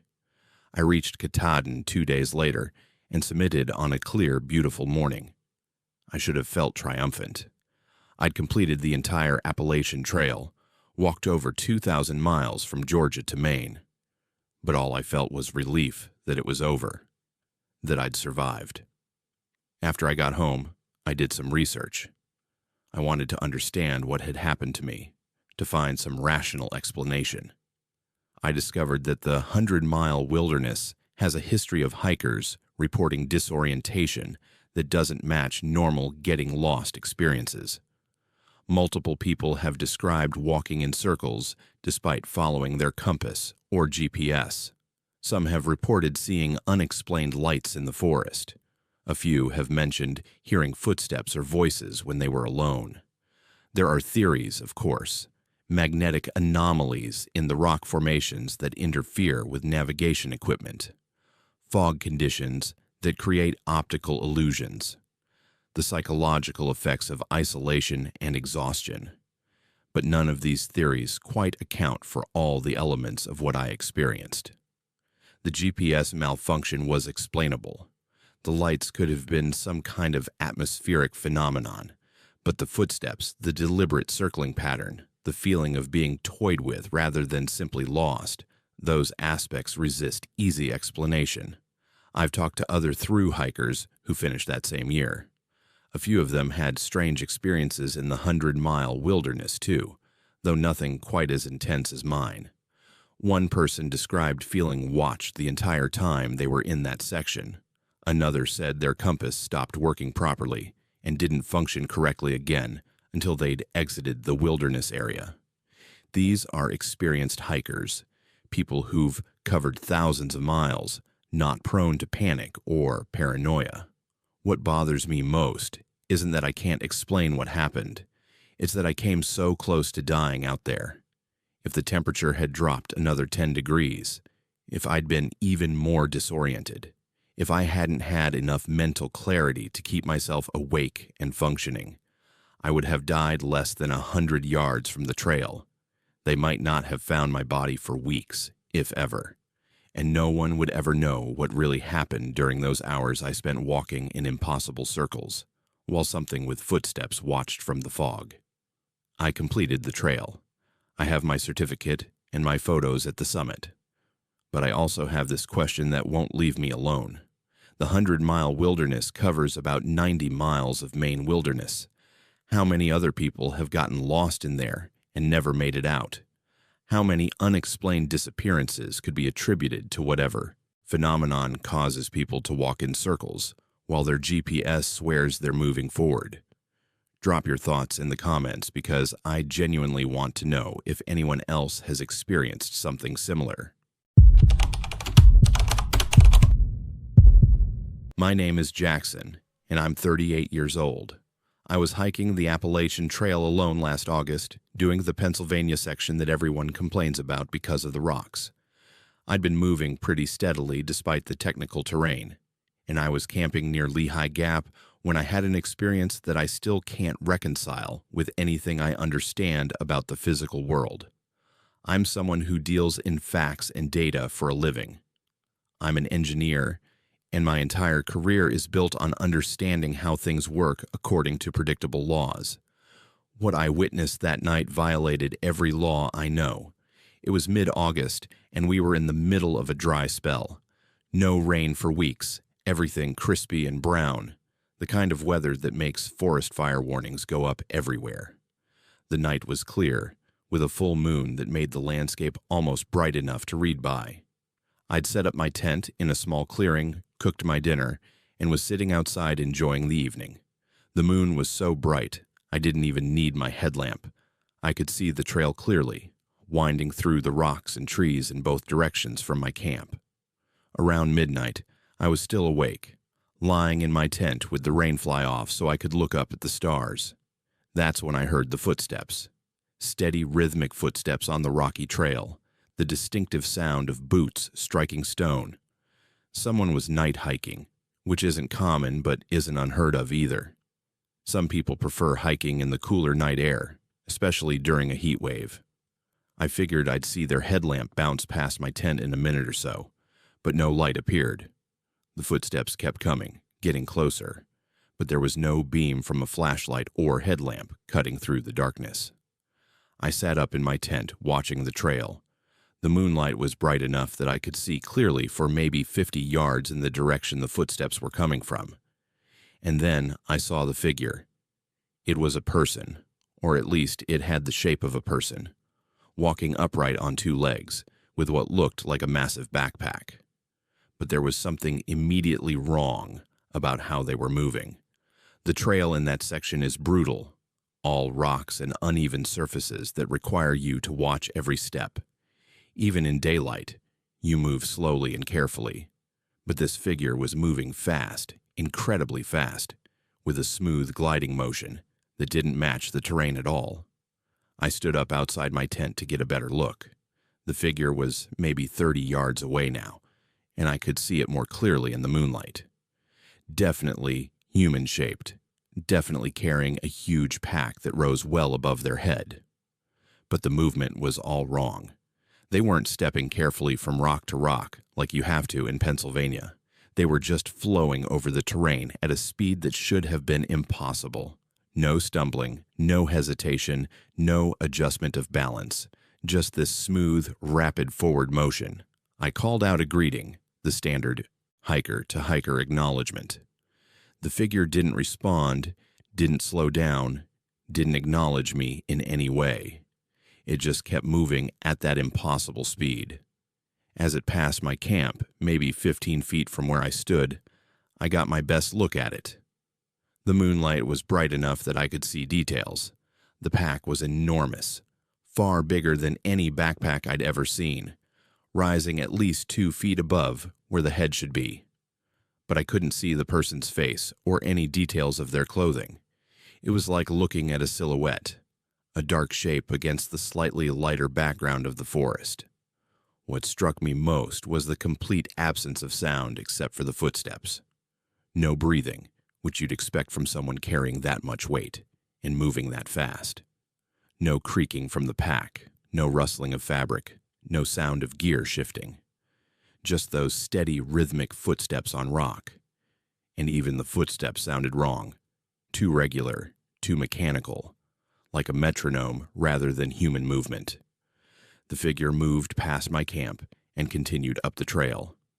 I watched it go, moving at that same impossible speed over terrain that should have forced it to slow down. Within maybe 30 seconds, it had covered what should have taken 10 or 15 minutes of careful hiking. And then it was gone, disappeared around a bend in the trail, leaving me standing there, trying to process what I'd just seen. I should mention that I don't drink on the trail, wasn't taking any medications, and I'm not prone to hallucinations or seeing things that aren't there. I have perfect vision, corrected with contact lenses that I was wearing that night. What I saw was clear and detailed. It wasn't a trick of shadows or a misidentified animal. It was something shaped like a person, moving in a way that violated the basic physics of hiking. I stood outside my tent for maybe 20 minutes, waiting to see if the figure would come back, trying to decide if I should pack up and move to a different location. Eventually, I convinced myself that whatever I'd seen was gone, and I got back in my tent. But I didn't sleep. I lay there with my eyes open, watching the trail, listening for any sound of returning footsteps. Around 2 a.m, I heard them again. The same steady rhythm, the same sound of boots on rock, but this time they were coming from the opposite direction, from the way the figure had gone. My heart started pounding as I sat up and looked out through my tent mesh. And there it was again, the same silhouette with the massive pack, moving at the same impossible speed coming back down the trail. I grabbed my headlamp this time, thinking that if I shined a light directly at it, I'd be able to see what it actually was. Maybe it was just a trick of the moonlight, some optical illusion that direct light would dispel. I crawled out of my tent with my headlamp on, and I aimed the beam directly at the approaching figure. The moment my light hit it, the figure stopped, just froze mid-step, 1 foot raised off the ground. I kept my light trained on it, and I could see it more clearly now. The pack was even larger than I'd thought, rising nearly 3 feet above the head. But I still couldn't make out any details of the person carrying it. It was like my light was being absorbed by the figure rather than reflecting off it. Everything around it was illuminated normally by my headlamp, but the figure itself remained this dark, detailless silhouette. We stayed like that for what felt like several minutes, but was probably only 30 seconds. Me with my light pointed at this frozen figure, it standing motionless on the trail. Then, slowly, it lowered its raised foot back to the ground. And then it did something that made every hair on my body stand up. It turned its head toward me. Not its whole body, just its head, rotating smoothly to face my direction. I still couldn't see a face, couldn't see eyes or features, just this dark oval where a head should be, now oriented toward me. I don't know what made me do it, but I turned off my headlamp. Maybe some instinct told me that the light had drawn its attention, and I should eliminate that connection. The moment the light went off, the figure continued walking. Same direction, same speed, same impossible smoothness over the rocky terrain. It passed my camp again, this time on the other side of the trail, and continued in the direction it had originally come from. Within a minute, it had disappeared from my sight. I didn't turn my light back on. I sat in the darkness outside my tent, listening to the night sounds, trying to make sense of what I'd just witnessed. The logical part of my brain was insisting there had to be an explanation. Maybe it was another hiker wearing some kind of experimental gear. Maybe they were using some technology I wasn't aware of that allowed for faster, more efficient movement over rough terrain. Maybe the moonlight and shadows had created an optical illusion that made normal movement look abnormal. But none of those explanations felt right. I'm an engineer. I understand biomechanics, weight distribution, the physical limitations of the human body. What I'd seen wasn't possible within those limitations. The size of the pack alone should have made movement at that speed impossible. The terrain should have forced constant adjustment of pace and balance, and no technology I'm aware of could allow someone to move like that while maintaining such perfect silence, except for footsteps. I stayed awake the rest of the night, packed up my tent at first light, and hiked out of that area as quickly as I could. When I reached the next shelter, around mid-morning, I found 2 other hikers having breakfast. We got to talking, and I mentioned, very carefully, that I'd seen someone night hiking the previous evening. They both looked at me strangely. One of them said they'd night hiked through that exact section 2 nights earlier, and they'd seen something similar, a figure with an enormous pack, moving impossibly fast over the rocks. The other hiker then admitted she'd heard stories about that section of trail, about people reporting a phantom hiker who appears at night. She said the stories went back years, different people reporting similar sightings, always at night, always moving faster than should be possible, always completely silent except for footsteps, always carrying a massive pack. Some people said it was the ghost of a hiker who died on the trail. Others thought it was some kind of warning or omen. She laughed when she told me these stories, like they were just trail legends that people tell around campfires. But I wasn't laughing, and neither was the other hiker who'd seen the figure. We compared details, and our descriptions matched almost exactly. The size of the pack, the speed of movement, the way it froze when light was shined on it, the smooth gliding motion over rough terrain. We'd seen the same thing, or something extremely similar, in the same area of trail. I've tried to research this since I finished my hike. I've looked for other reports, other sightings, any information about what people have seen in that section of Pennsylvania. The information is scattered and inconsistent. Some people report seeing the figure, others report only hearing the footsteps. A few people have mentioned feeling a sense of dread or wrongness when camping in that area. But there's no official record, no Park Service acknowledgement that anything unusual happens there. The scientist in me wants to find a rational explanation. Mass hallucination doesn't work because the sightings are spread across years and happen to individual hikers who don't know each other. Optical illusion doesn't account for the consistent details across multiple reports. Some kind of elaborate hoax would require incredible dedication and coordination over many years, and none of those explanations account for the physics-defying movement I witnessed. I've also considered that maybe it was just another hiker with unusual gear and techniques, someone who's found a way to move efficiently through that terrain. But the silence bothers me. The complete lack of any sound except footsteps. The way my light seemed to be absorbed rather than reflected. The inhuman smoothness of the movement. These details don't fit with any technology or technique I'm aware of. What I know for certain is what I saw. A figure shaped like a human, carrying a pack far larger than any normal backpack, moving at a speed that shouldn't be possible over terrain that normally forces you to crawl. Moving in complete silence, stopping when illuminated, then continuing when the light was removed. I saw this clearly, in bright moonlight, from close range. It wasn't a dream or a hallucination or a misidentification. I haven't been back to the Appalachian Trail since that night. Every time I consider going back, I remember standing outside my tent with my light, trained on that frozen figure, watching its head turn slowly toward me. I remember the wrongness of it, the way everything about it violated my understanding of how the world works. And I decide I'm okay with never getting those answers, with never knowing what I really saw that night in Pennsylvania. Tell me honestly, if you'd been in my position, would you have kept your light on or turned it off? And would you ever go back to find out what it really was? My name is Roman, and I'm 31 years old. I've been section hiking the Appalachian Trail for the past 4 years, doing bits and pieces whenever I can get time off from work. I'm not trying to set any speed records or accomplish anything particularly impressive.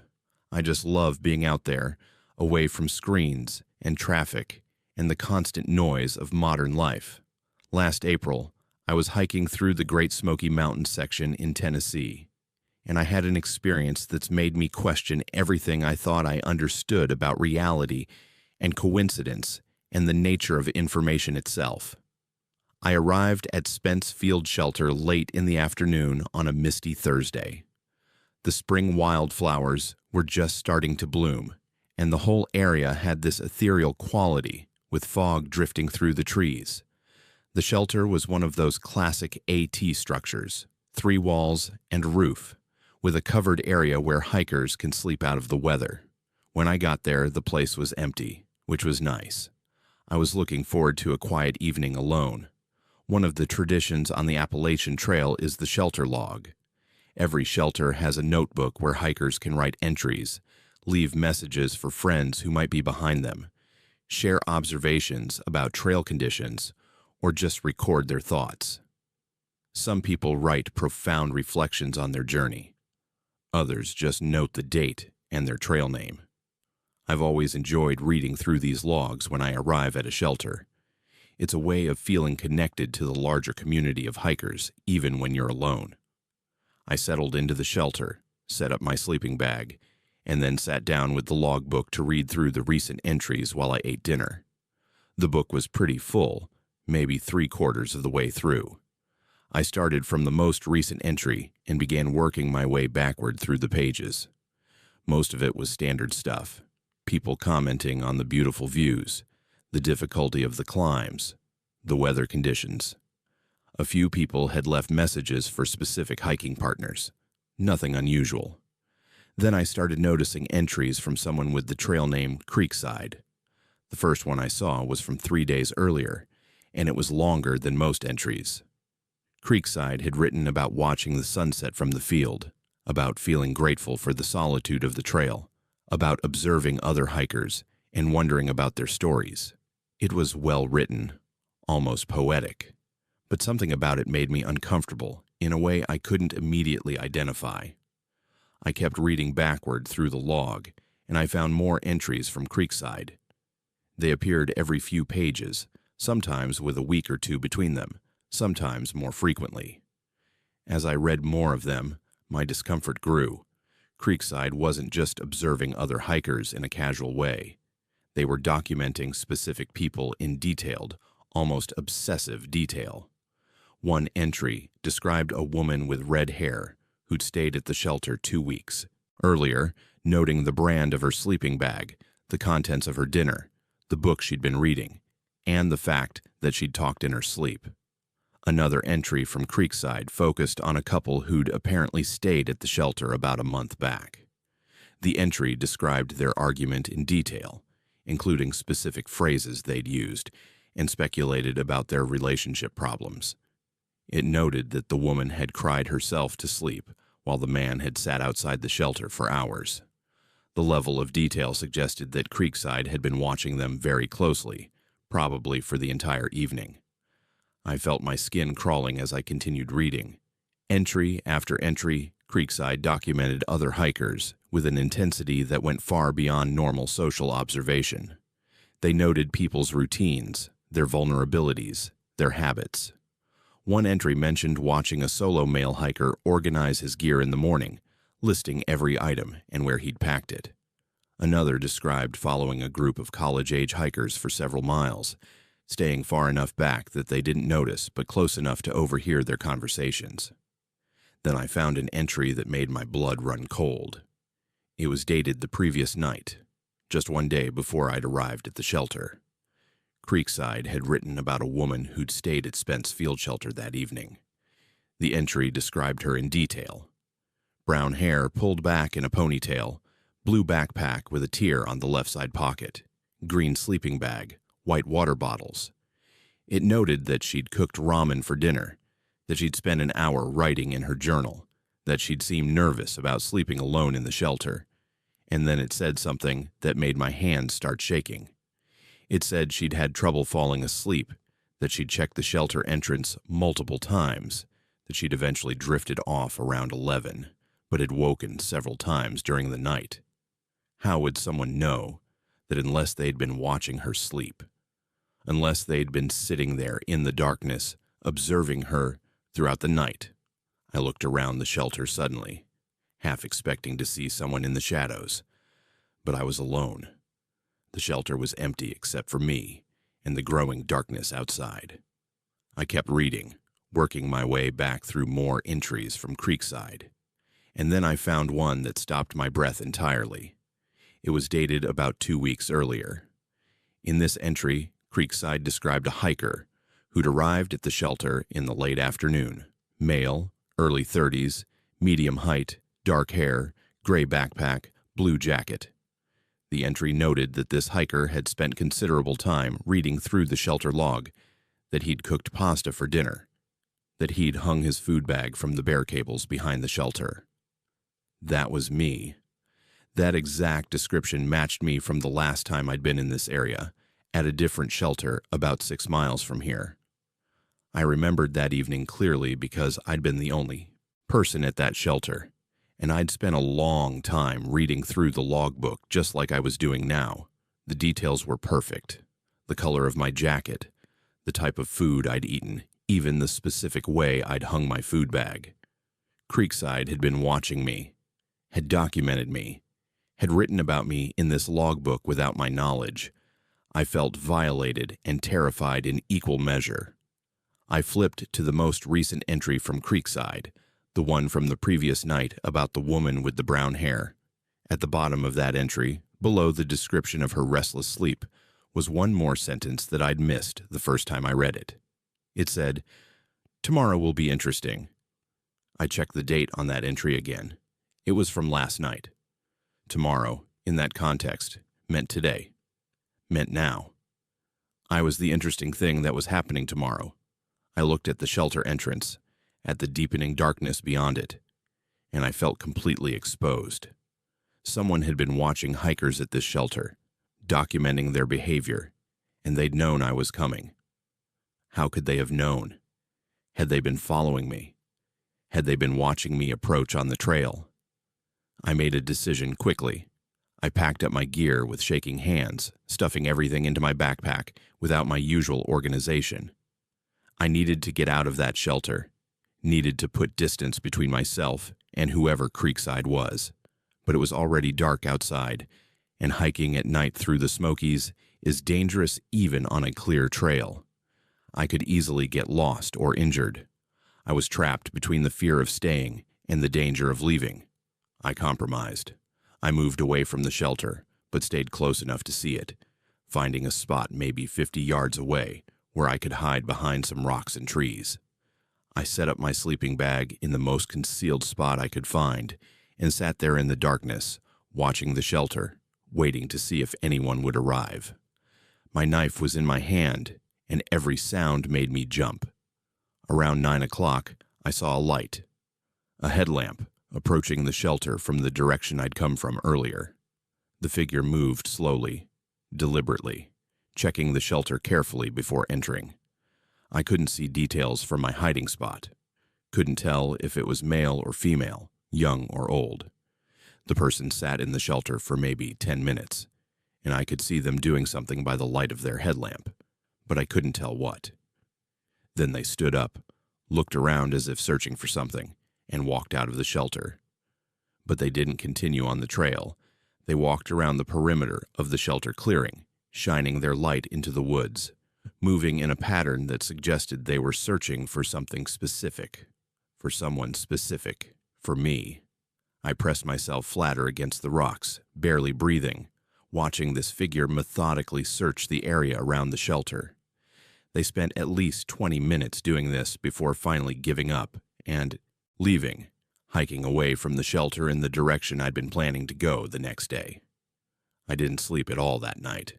I stayed hidden behind those rocks, watching the shelter, waiting for the figure to return. When dawn finally came, I packed up quickly and hiked back the way I'd come instead of continuing forward. I hiked 8 miles that morning before I felt safe enough to stop, and when I reached the next road crossing, I got off the trail and called a friend to come pick me up. Before I left the area entirely, I reported what I'd found to the park rangers. I showed them photos I'd taken of the logbook entries with my phone. They took it seriously, thanked me for reporting it, and said they'd investigate. A ranger called me 2 weeks later with an update. They'd removed the logbook from Spence Field Shelter and had analyzed the entries. They'd also interviewed several of the hikers who'd been mentioned in Creekside's entries. What they found was disturbing. At least 9 different hikers over the past 3 months had experienced strange incidents after staying at or near Spence Field Shelter. One woman reported finding her tent partially unzipped in the morning when she knew she'd sealed it completely. A man said someone had gone through his pack while he slept at the shelter, though nothing was taken. Another hiker mentioned seeing someone watching him from the woods with binoculars. The pattern was clear. Someone was using that shelter as a base for stalking and documenting hikers. The rangers increased patrols in the area and put up warning signs at nearby trailheads. But they never caught whoever Creekside was. The person simply stopped coming to that shelter, or at least stopped writing in the logbook. The ranger told me it was possible Creekside had moved to a different section of trail, had found a new hunting ground where they could continue their surveillance without drawing attention. What haunts me most is the entry about me from 2 weeks earlier. Creekside had documented me at a completely different shelter, miles away from Spence Field, which meant they'd either been following me for weeks, tracking my progress along the trail, or they had multiple observation points and had somehow known I'd end up at Spence Field. Either possibility is terrifying. The idea that someone could track hikers across miles of wilderness, could predict their movements, could document them without their knowledge, it violates everything the trail is supposed to represent. I still hike sections of the AT, but I'm different now. I check shelter logs differently, looking for patterns and red flags instead of just enjoying the community aspect. I'm more cautious about camping at shelters, often preferring to stealth camp away from designated sites. And I'm constantly aware of my surroundings in a way I never was before, always watching for someone who might be watching me. The rangers told me several other hikers mentioned in Creekside's entries have also changed their hiking habits. Some have stopped hiking alone entirely. Others have left the trail completely, their experience ruined by the violation of privacy and safety. Trail culture is built on trust and openness, on the idea that we're all out here together sharing this experience. But Creekside shattered that trust, turned that openness into a vulnerability. Here's what I need to know from you. If you found evidence that someone had been watching you, documenting you without your consent, would you stay and try to confront them, or would you leave immediately like I did? Comment below, because I genuinely wonder if I should have stayed and tried to identify Creekside instead of running. My name is Josiah, and I'm 19 years old. Last July, I was hiking a section of the Appalachian Trail in Virginia with two of my college friends. We'd all just finished our freshman year and wanted to do something adventurous before summer jobs started. None of us were experienced backpackers. We'd done some car camping with our families growing up, but this was our first real wilderness trip. That inexperience almost got us killed. Or worse. I still don't know exactly what we encountered that night near McAfee Knob, but I know it wasn't any animal I've ever read about in biology textbooks. There were three of us, me, Isaiah, and Ezekiel. We'd been friends since middle school, and we thought hiking together would be easy and fun. We'd watched some YouTube videos about backpacking, bought decent gear from REI, and figured that was enough preparation. Looking back, we were idiots. But we were 19 and felt invincible, the way you do at that age when you haven't yet learned that bad things can actually happen to you. We'd been on the trail for 2 days when we decided to camp near McAfee Knob. It's one of the most photographed spots on the entire AT, this rocky outcrop with incredible views. We'd seen pictures online and wanted to get there for sunrise. We found a decent flat area about a quarter mile from the actual viewpoint and set up our 2 tents. Isaiah and Ezekiel shared one tent, and I had my own smaller one. We cooked dinner on our camp stoves, took some photos, and were feeling pretty proud of ourselves for managing 2 whole days in the wilderness without any major problems. The sun set around 8:30, and we stayed up for a while talking and looking at the stars. The sky out there was incredible. No light pollution, just millions of stars visible in every direction. Around 10 o'clock, we decided to call it a night. Isaiah and Ezekiel went into their tent, and I crawled into mine. We were tired from hiking all day, and I expected to fall asleep immediately. I was just starting to drift off when I heard something large moving through our campsite. My first thought was, bear. We'd hung our food properly, or at least we thought we had, following the instructions from a YouTube video. I lay very still in my tent, listening. Whatever it was big. I could hear branches breaking and heavy footsteps, but there was something odd about the sound. It didn't sound quite like what I'd imagined a bear would sound like. I heard Isaiah whisper from the other tent, asking if I'd heard it too. I whispered back that I had, and we should probably make noise to scare it away. That's what all the advice online says to do with bears. Make yourself big and loud, and they'll usually leave. So we started yelling and banging our camp cookware together, making as much noise as possible. The movement stopped. Complete silence. We waited, still making occasional noise, expecting whatever it was to retreat back into the woods. But it didn't leave. After maybe 30 seconds of silence, the footsteps started again, but this time they sounded different. They sounded like something walking on 2 legs instead of 4.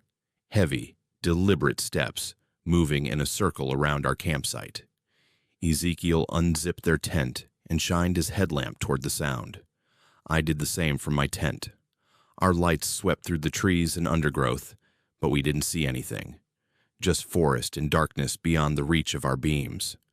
But we could still hear it, whatever it was, circling our position just outside the range of our lights. Then it made a sound that turned my blood to ice.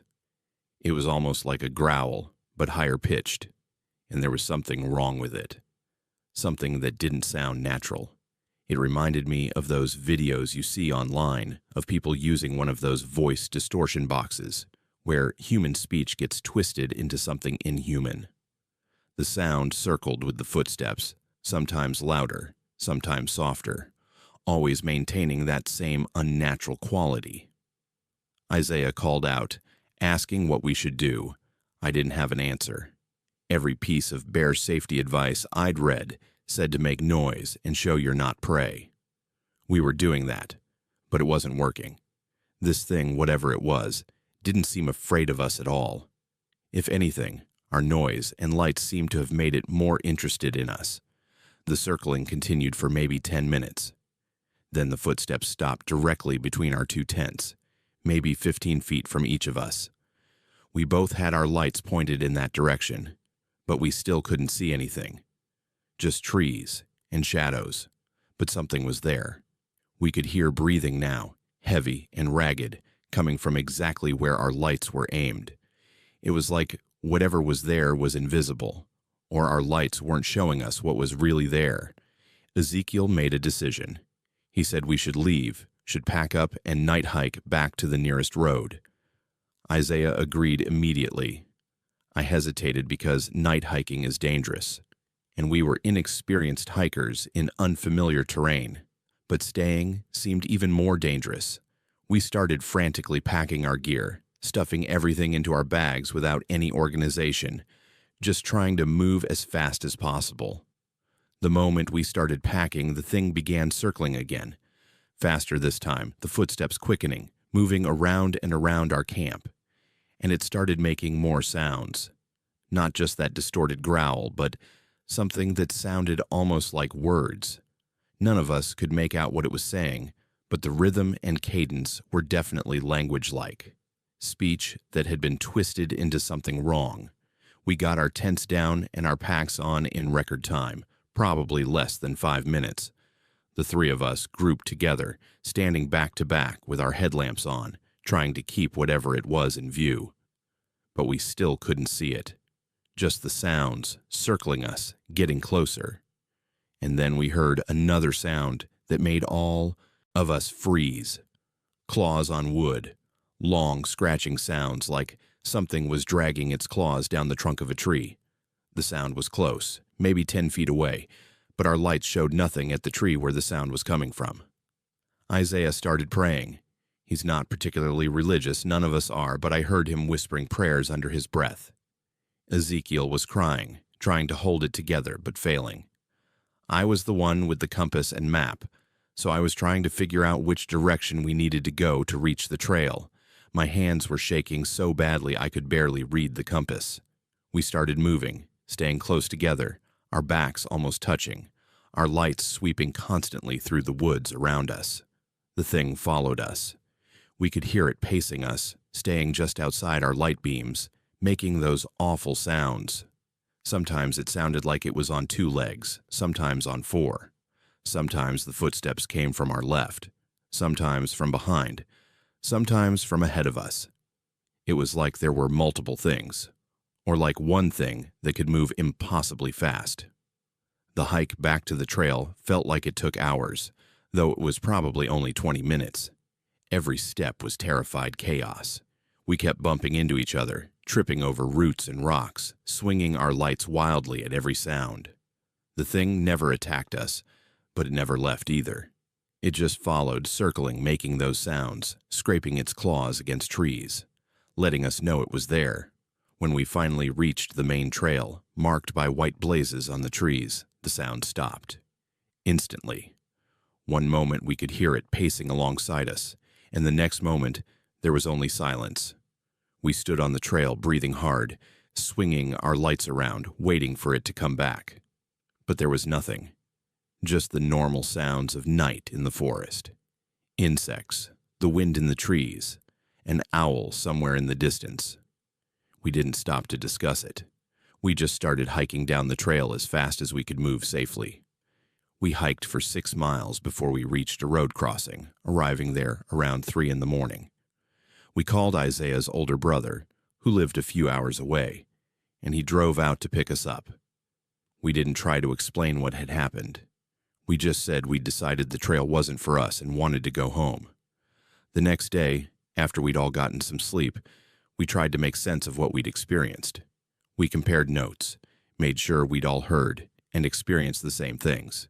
We had the circling footsteps, the distorted vocalizations, the sound of claws on wood, the way our lights couldn't seem to show us what was there. All 3 of us had witnessed the same impossible events. Ezekiel wanted to report it to someone, but we couldn't figure out who you report something like that to. The park rangers? And say what? That we'd been stalked by an invisible creature that walked on 2 legs and 4 legs and made sounds that weren't quite animal and weren't quite human. They'd think we were on drugs or making it up for attention. I spent weeks after that trying to research what we might have encountered. I read about black bears, which can stand on their hind legs and make various sounds. But bears don't circle prey like that. Don't follow hikers for extended periods while staying hidden. I looked into mountain lions, which do stalk prey, but mountain lions are smaller than what we heard, and they're not found in Virginia.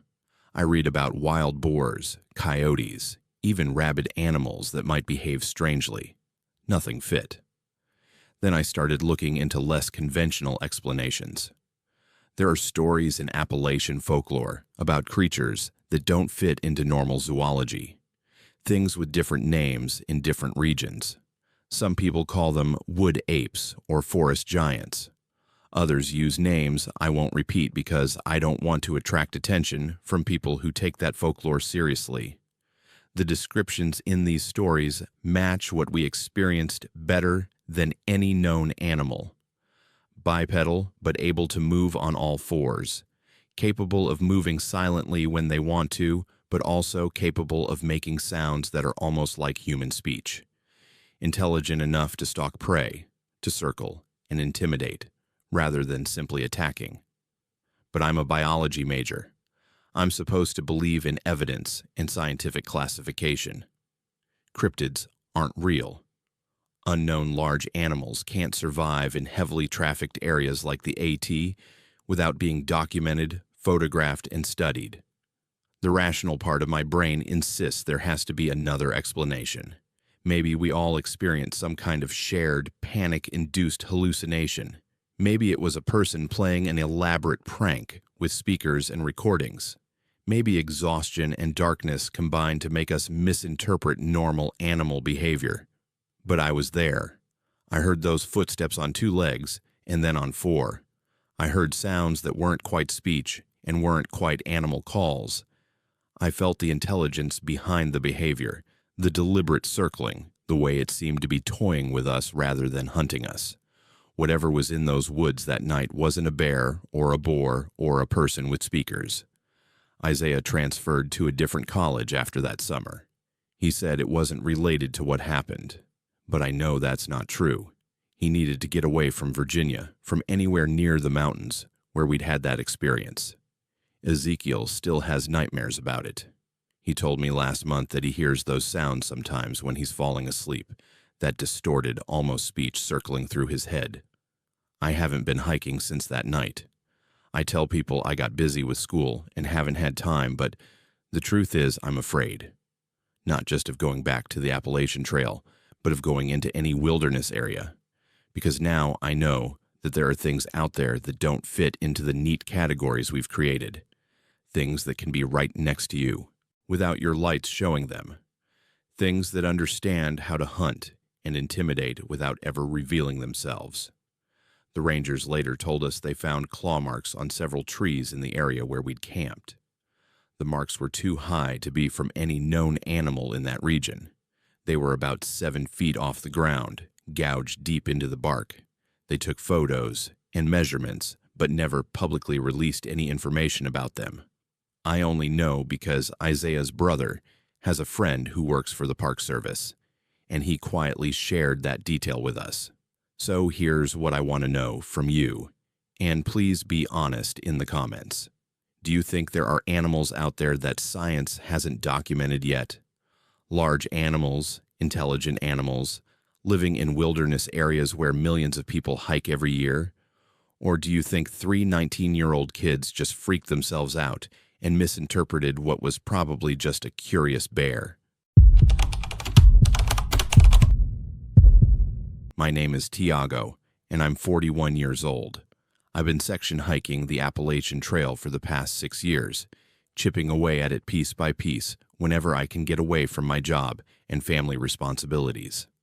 Last October, I was hiking alone through the White Mountains in New Hampshire trying to finish one of the final sections I had left. The weather was brutal, below freezing at night with the first serious snows of the season starting to fall. Most sensible hikers had already finished for the year, but I only had a limited window of time off work, so I pushed forward despite the conditions. What happened during that hike has left me with questions I'll never be able to answer, and guilt I'll carry for the rest of my life. It was late October, the 28th if I remember correctly. The forecast had called for possible snow, but I'd hiked in snow before and felt confident in my gear and abilities. What I hadn't anticipated was how quickly the weather would deteriorate.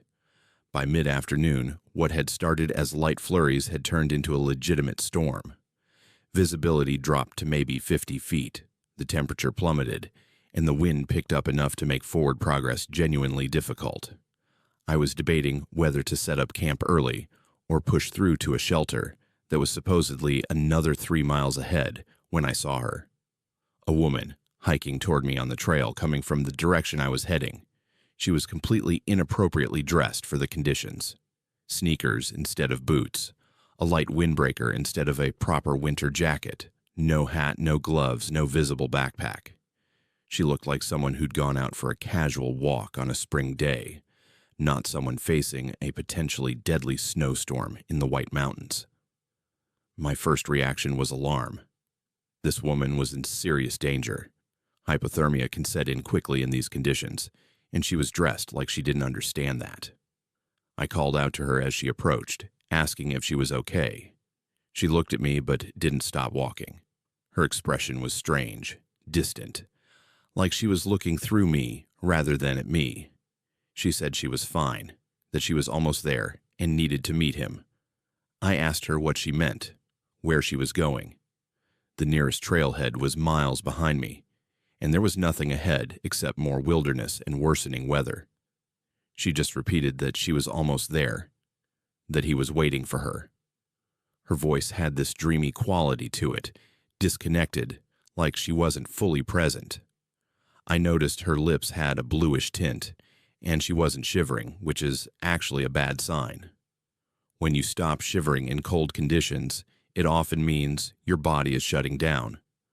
I tried to convince her to stop, to let me share my extra layers, to at least sit down and warm up for a few minutes. She refused.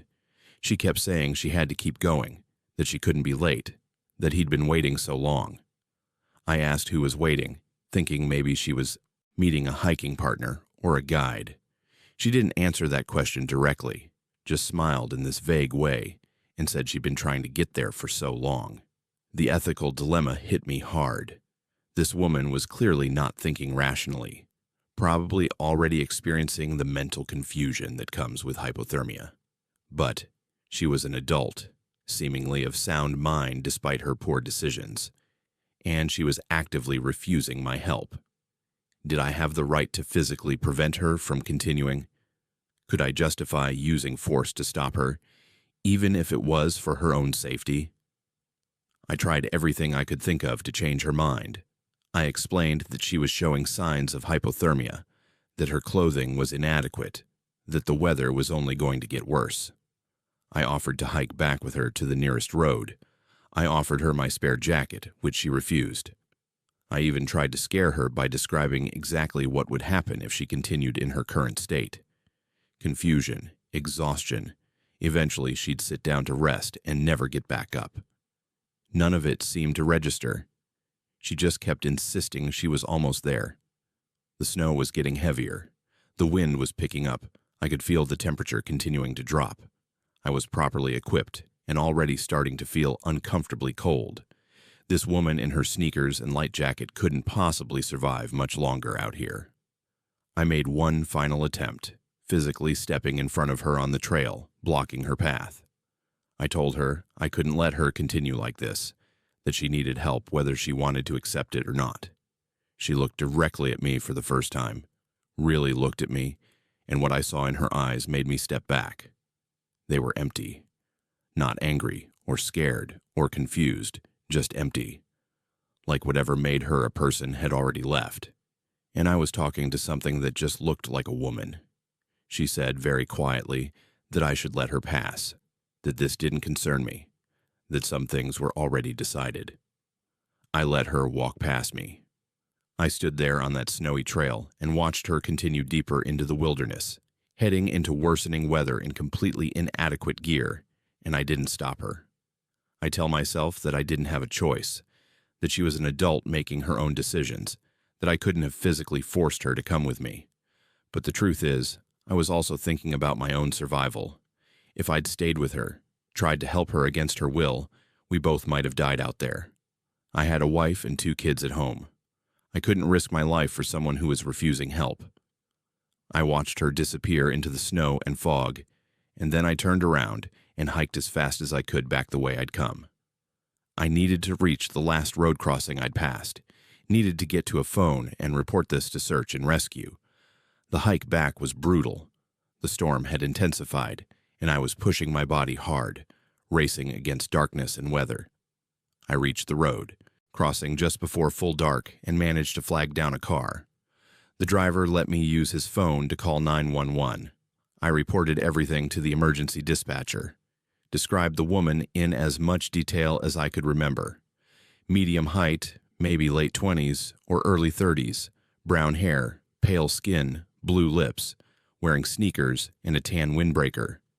Last seen hiking north from approximately this location, showing signs of hypothermia and possible mental confusion. The dispatcher thanked me and said they'd send search and rescue as soon as possible, though the weather was making helicopter operations impossible, and ground teams would have difficulty in these conditions. The driver who'd stopped for me offered to take me to the nearest town. I accepted. What else could I do? I couldn't go back out there alone in darkness and a blizzard. I'd just be another person needing rescue. I spent that night in a cheap motel, barely sleeping, wondering if search teams had found her, wondering if I'd done enough to help, wondering if I'd done anything at all.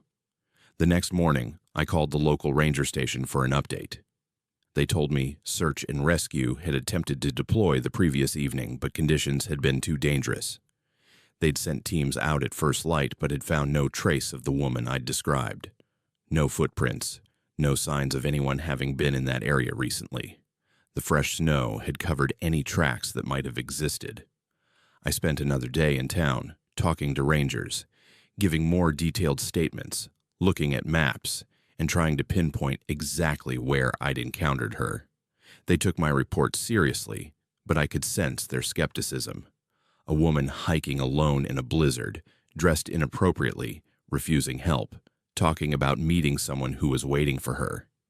It sounded like the beginning of a horror story or a mental health crisis, not a typical lost hiker scenario. On the 3rd day, a ranger came to my motel to talk to me.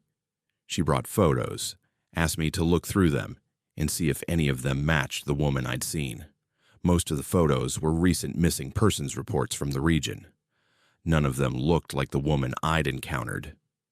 Then the ranger pulled out an older photo, laminated and worn like it had been handled many times.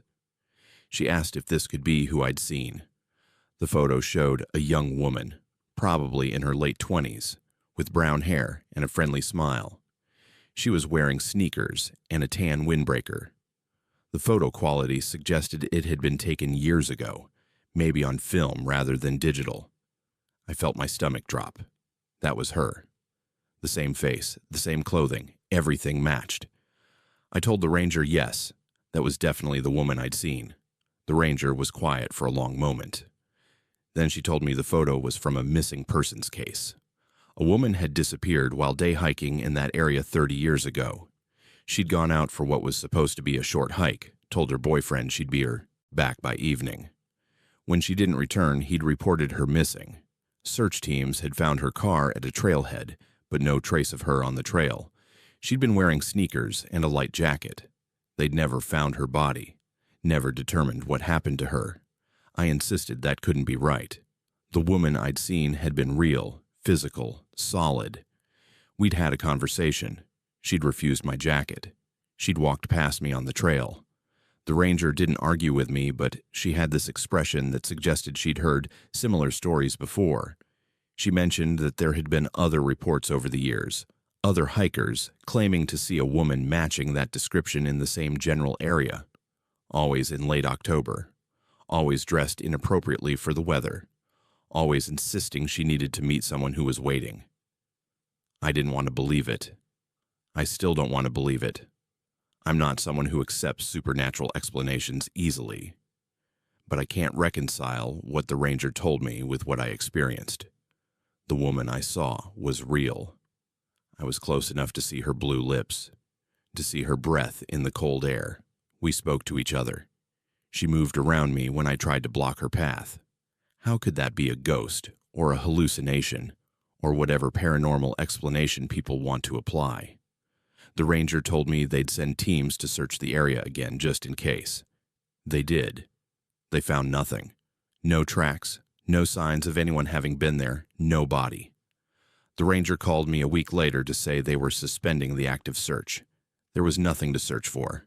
No evidence that anyone had been in danger, no missing persons reports matching my description, nothing except my account of an encounter that might or might not have happened. I've replayed that afternoon 1,000 times in my mind.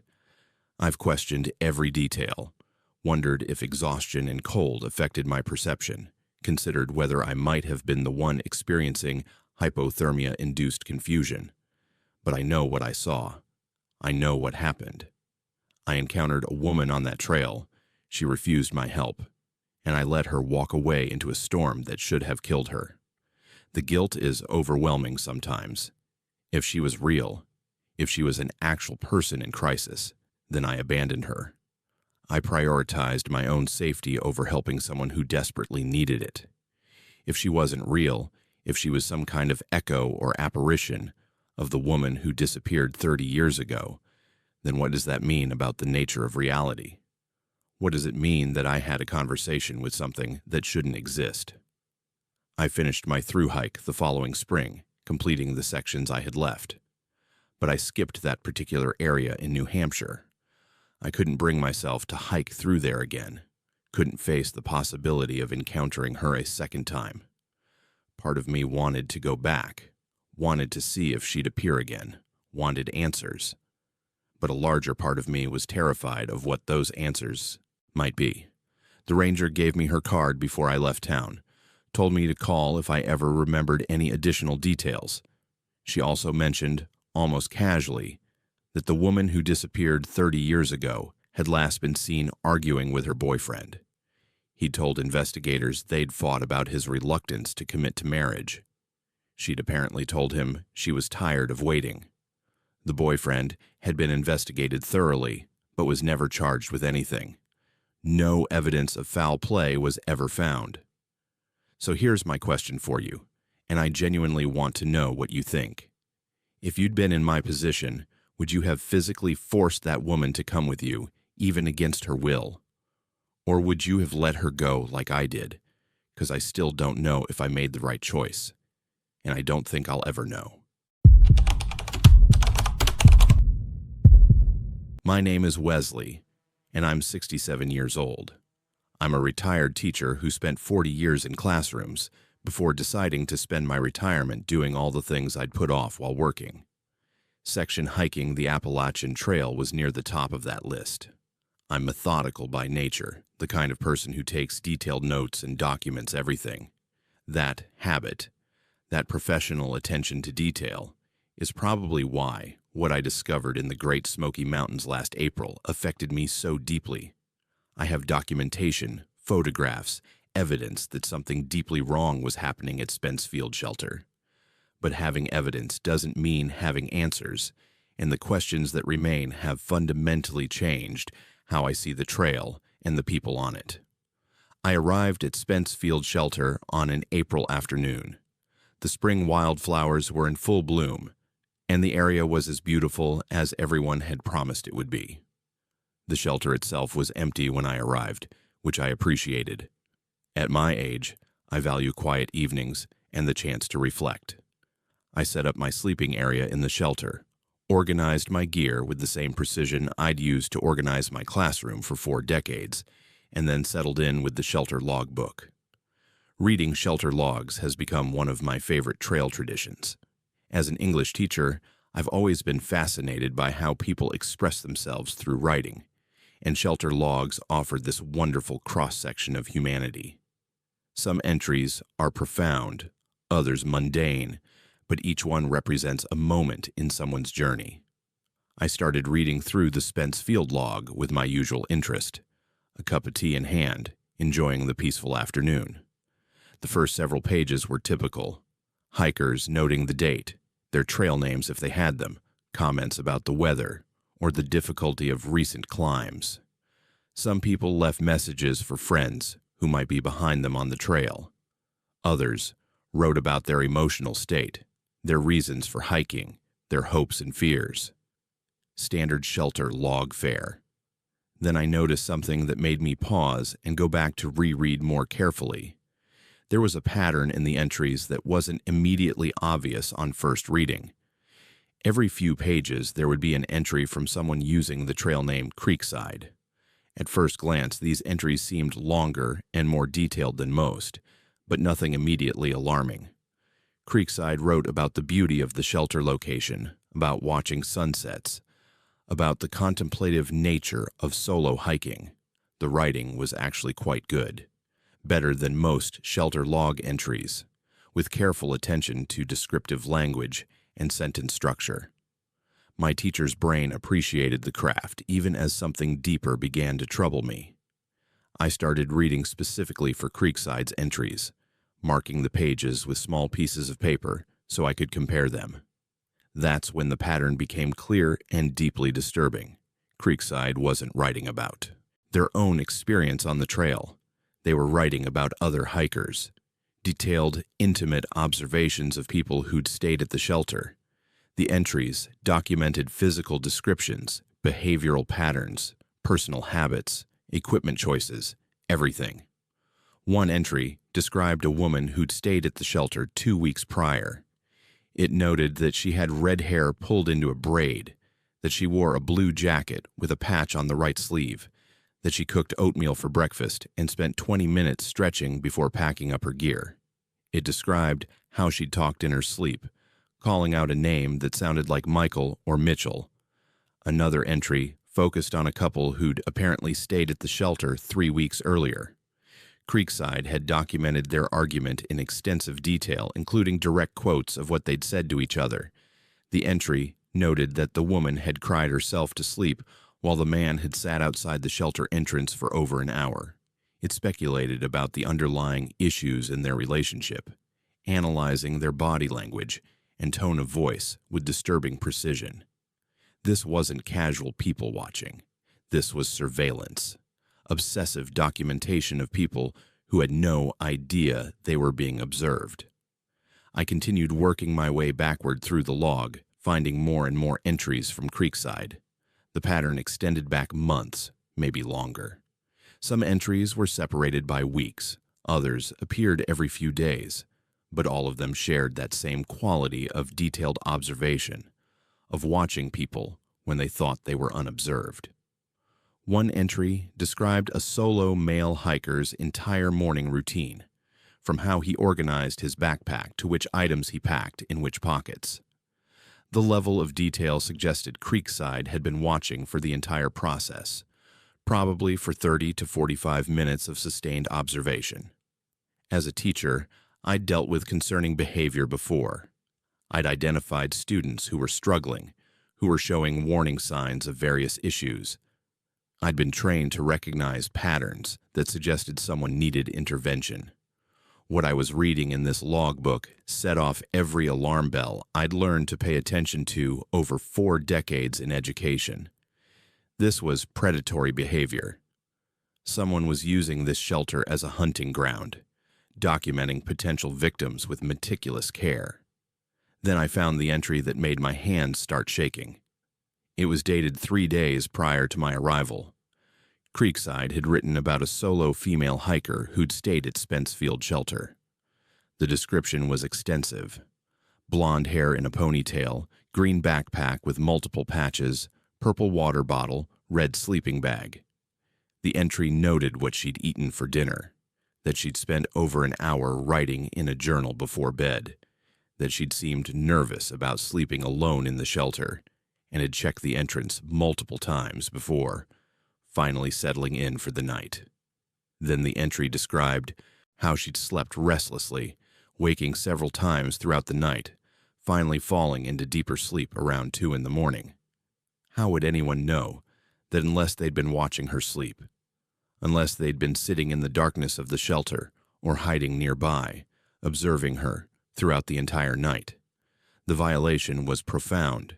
This woman had sought shelter in what should have been a safe, communal space, and someone had turned that into an opportunity for surveillance. I felt physically ill reading it. I continued through the log and found more entries describing other hikers in similar detail. The observations were always intimate, always focused on moments of vulnerability. People sleeping, people dealing with equipment failures, people having private conversations or emotional moments they thought were unobserved. Creekside had documented all of it with the detached precision of someone conducting a study, or someone selecting victims. The most recent entry from Creekside was dated the previous day, just 24 hours before my arrival. It was shorter than most of the others, just 2 sentences. The first sentence described weather conditions, noting that rain was expected but would clear by the following afternoon. The second sentence said, "Tomorrow should be interesting."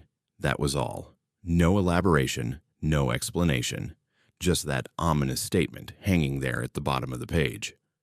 I checked the date on that entry against my own arrival time. Tomorrow, in the context of that entry, meant today, meant now. I was the interesting thing that was supposed to happen tomorrow, but how could Creekside have known I was coming? Had they been following me on the trail? Had they somehow seen me approaching and raced ahead to write that entry? Or was there something else going on, some pattern I wasn't seeing? I began reading even more carefully, looking for any entries that might be about me. I found one dated a week earlier at a different shelter, about 15 miles back on the trail. The entry described a solo older male hiker with gray hair and a red backpack. It noted that this hiker had spent considerable time reading through the shelter log, that he'd cooked pasta with dehydrated vegetables for dinner, that he'd hung his food bag using a specific technique with a rock and rope. Every detail matched me, matched what I'd done at that shelter. I remembered that evening clearly because I'd been alone and had particularly enjoyed the solitude and the sunset. But I hadn't been alone. Someone had been watching me. Creekside had been there, observing, documenting, and I'd had no idea. The realization made my skin crawl. I looked around the shelter suddenly, half expecting to see someone lurking in the shadows, but it was just me and the afternoon light, and the beautiful smoky mountain wilderness that suddenly felt much less peaceful. I made a decision quickly. I pulled out my phone and photographed every single page of the shelter log, making sure the images were clear and readable. Then I packed up all my gear. I wasn't going to spend the night at Spencefield Shelter. I wasn't going to give Creekside, whoever they were, the opportunity to observe me sleeping, to document me in my most vulnerable state. I hiked another 6 miles before stopping to camp well off the trail in a spot where no one could find me easily. The next morning, I hiked to the nearest ranger station and reported everything I'd found. I showed them the photographs on my phone, walked them through the pattern of entries, explained my concerns about predatory surveillance. To their credit, they took me seriously.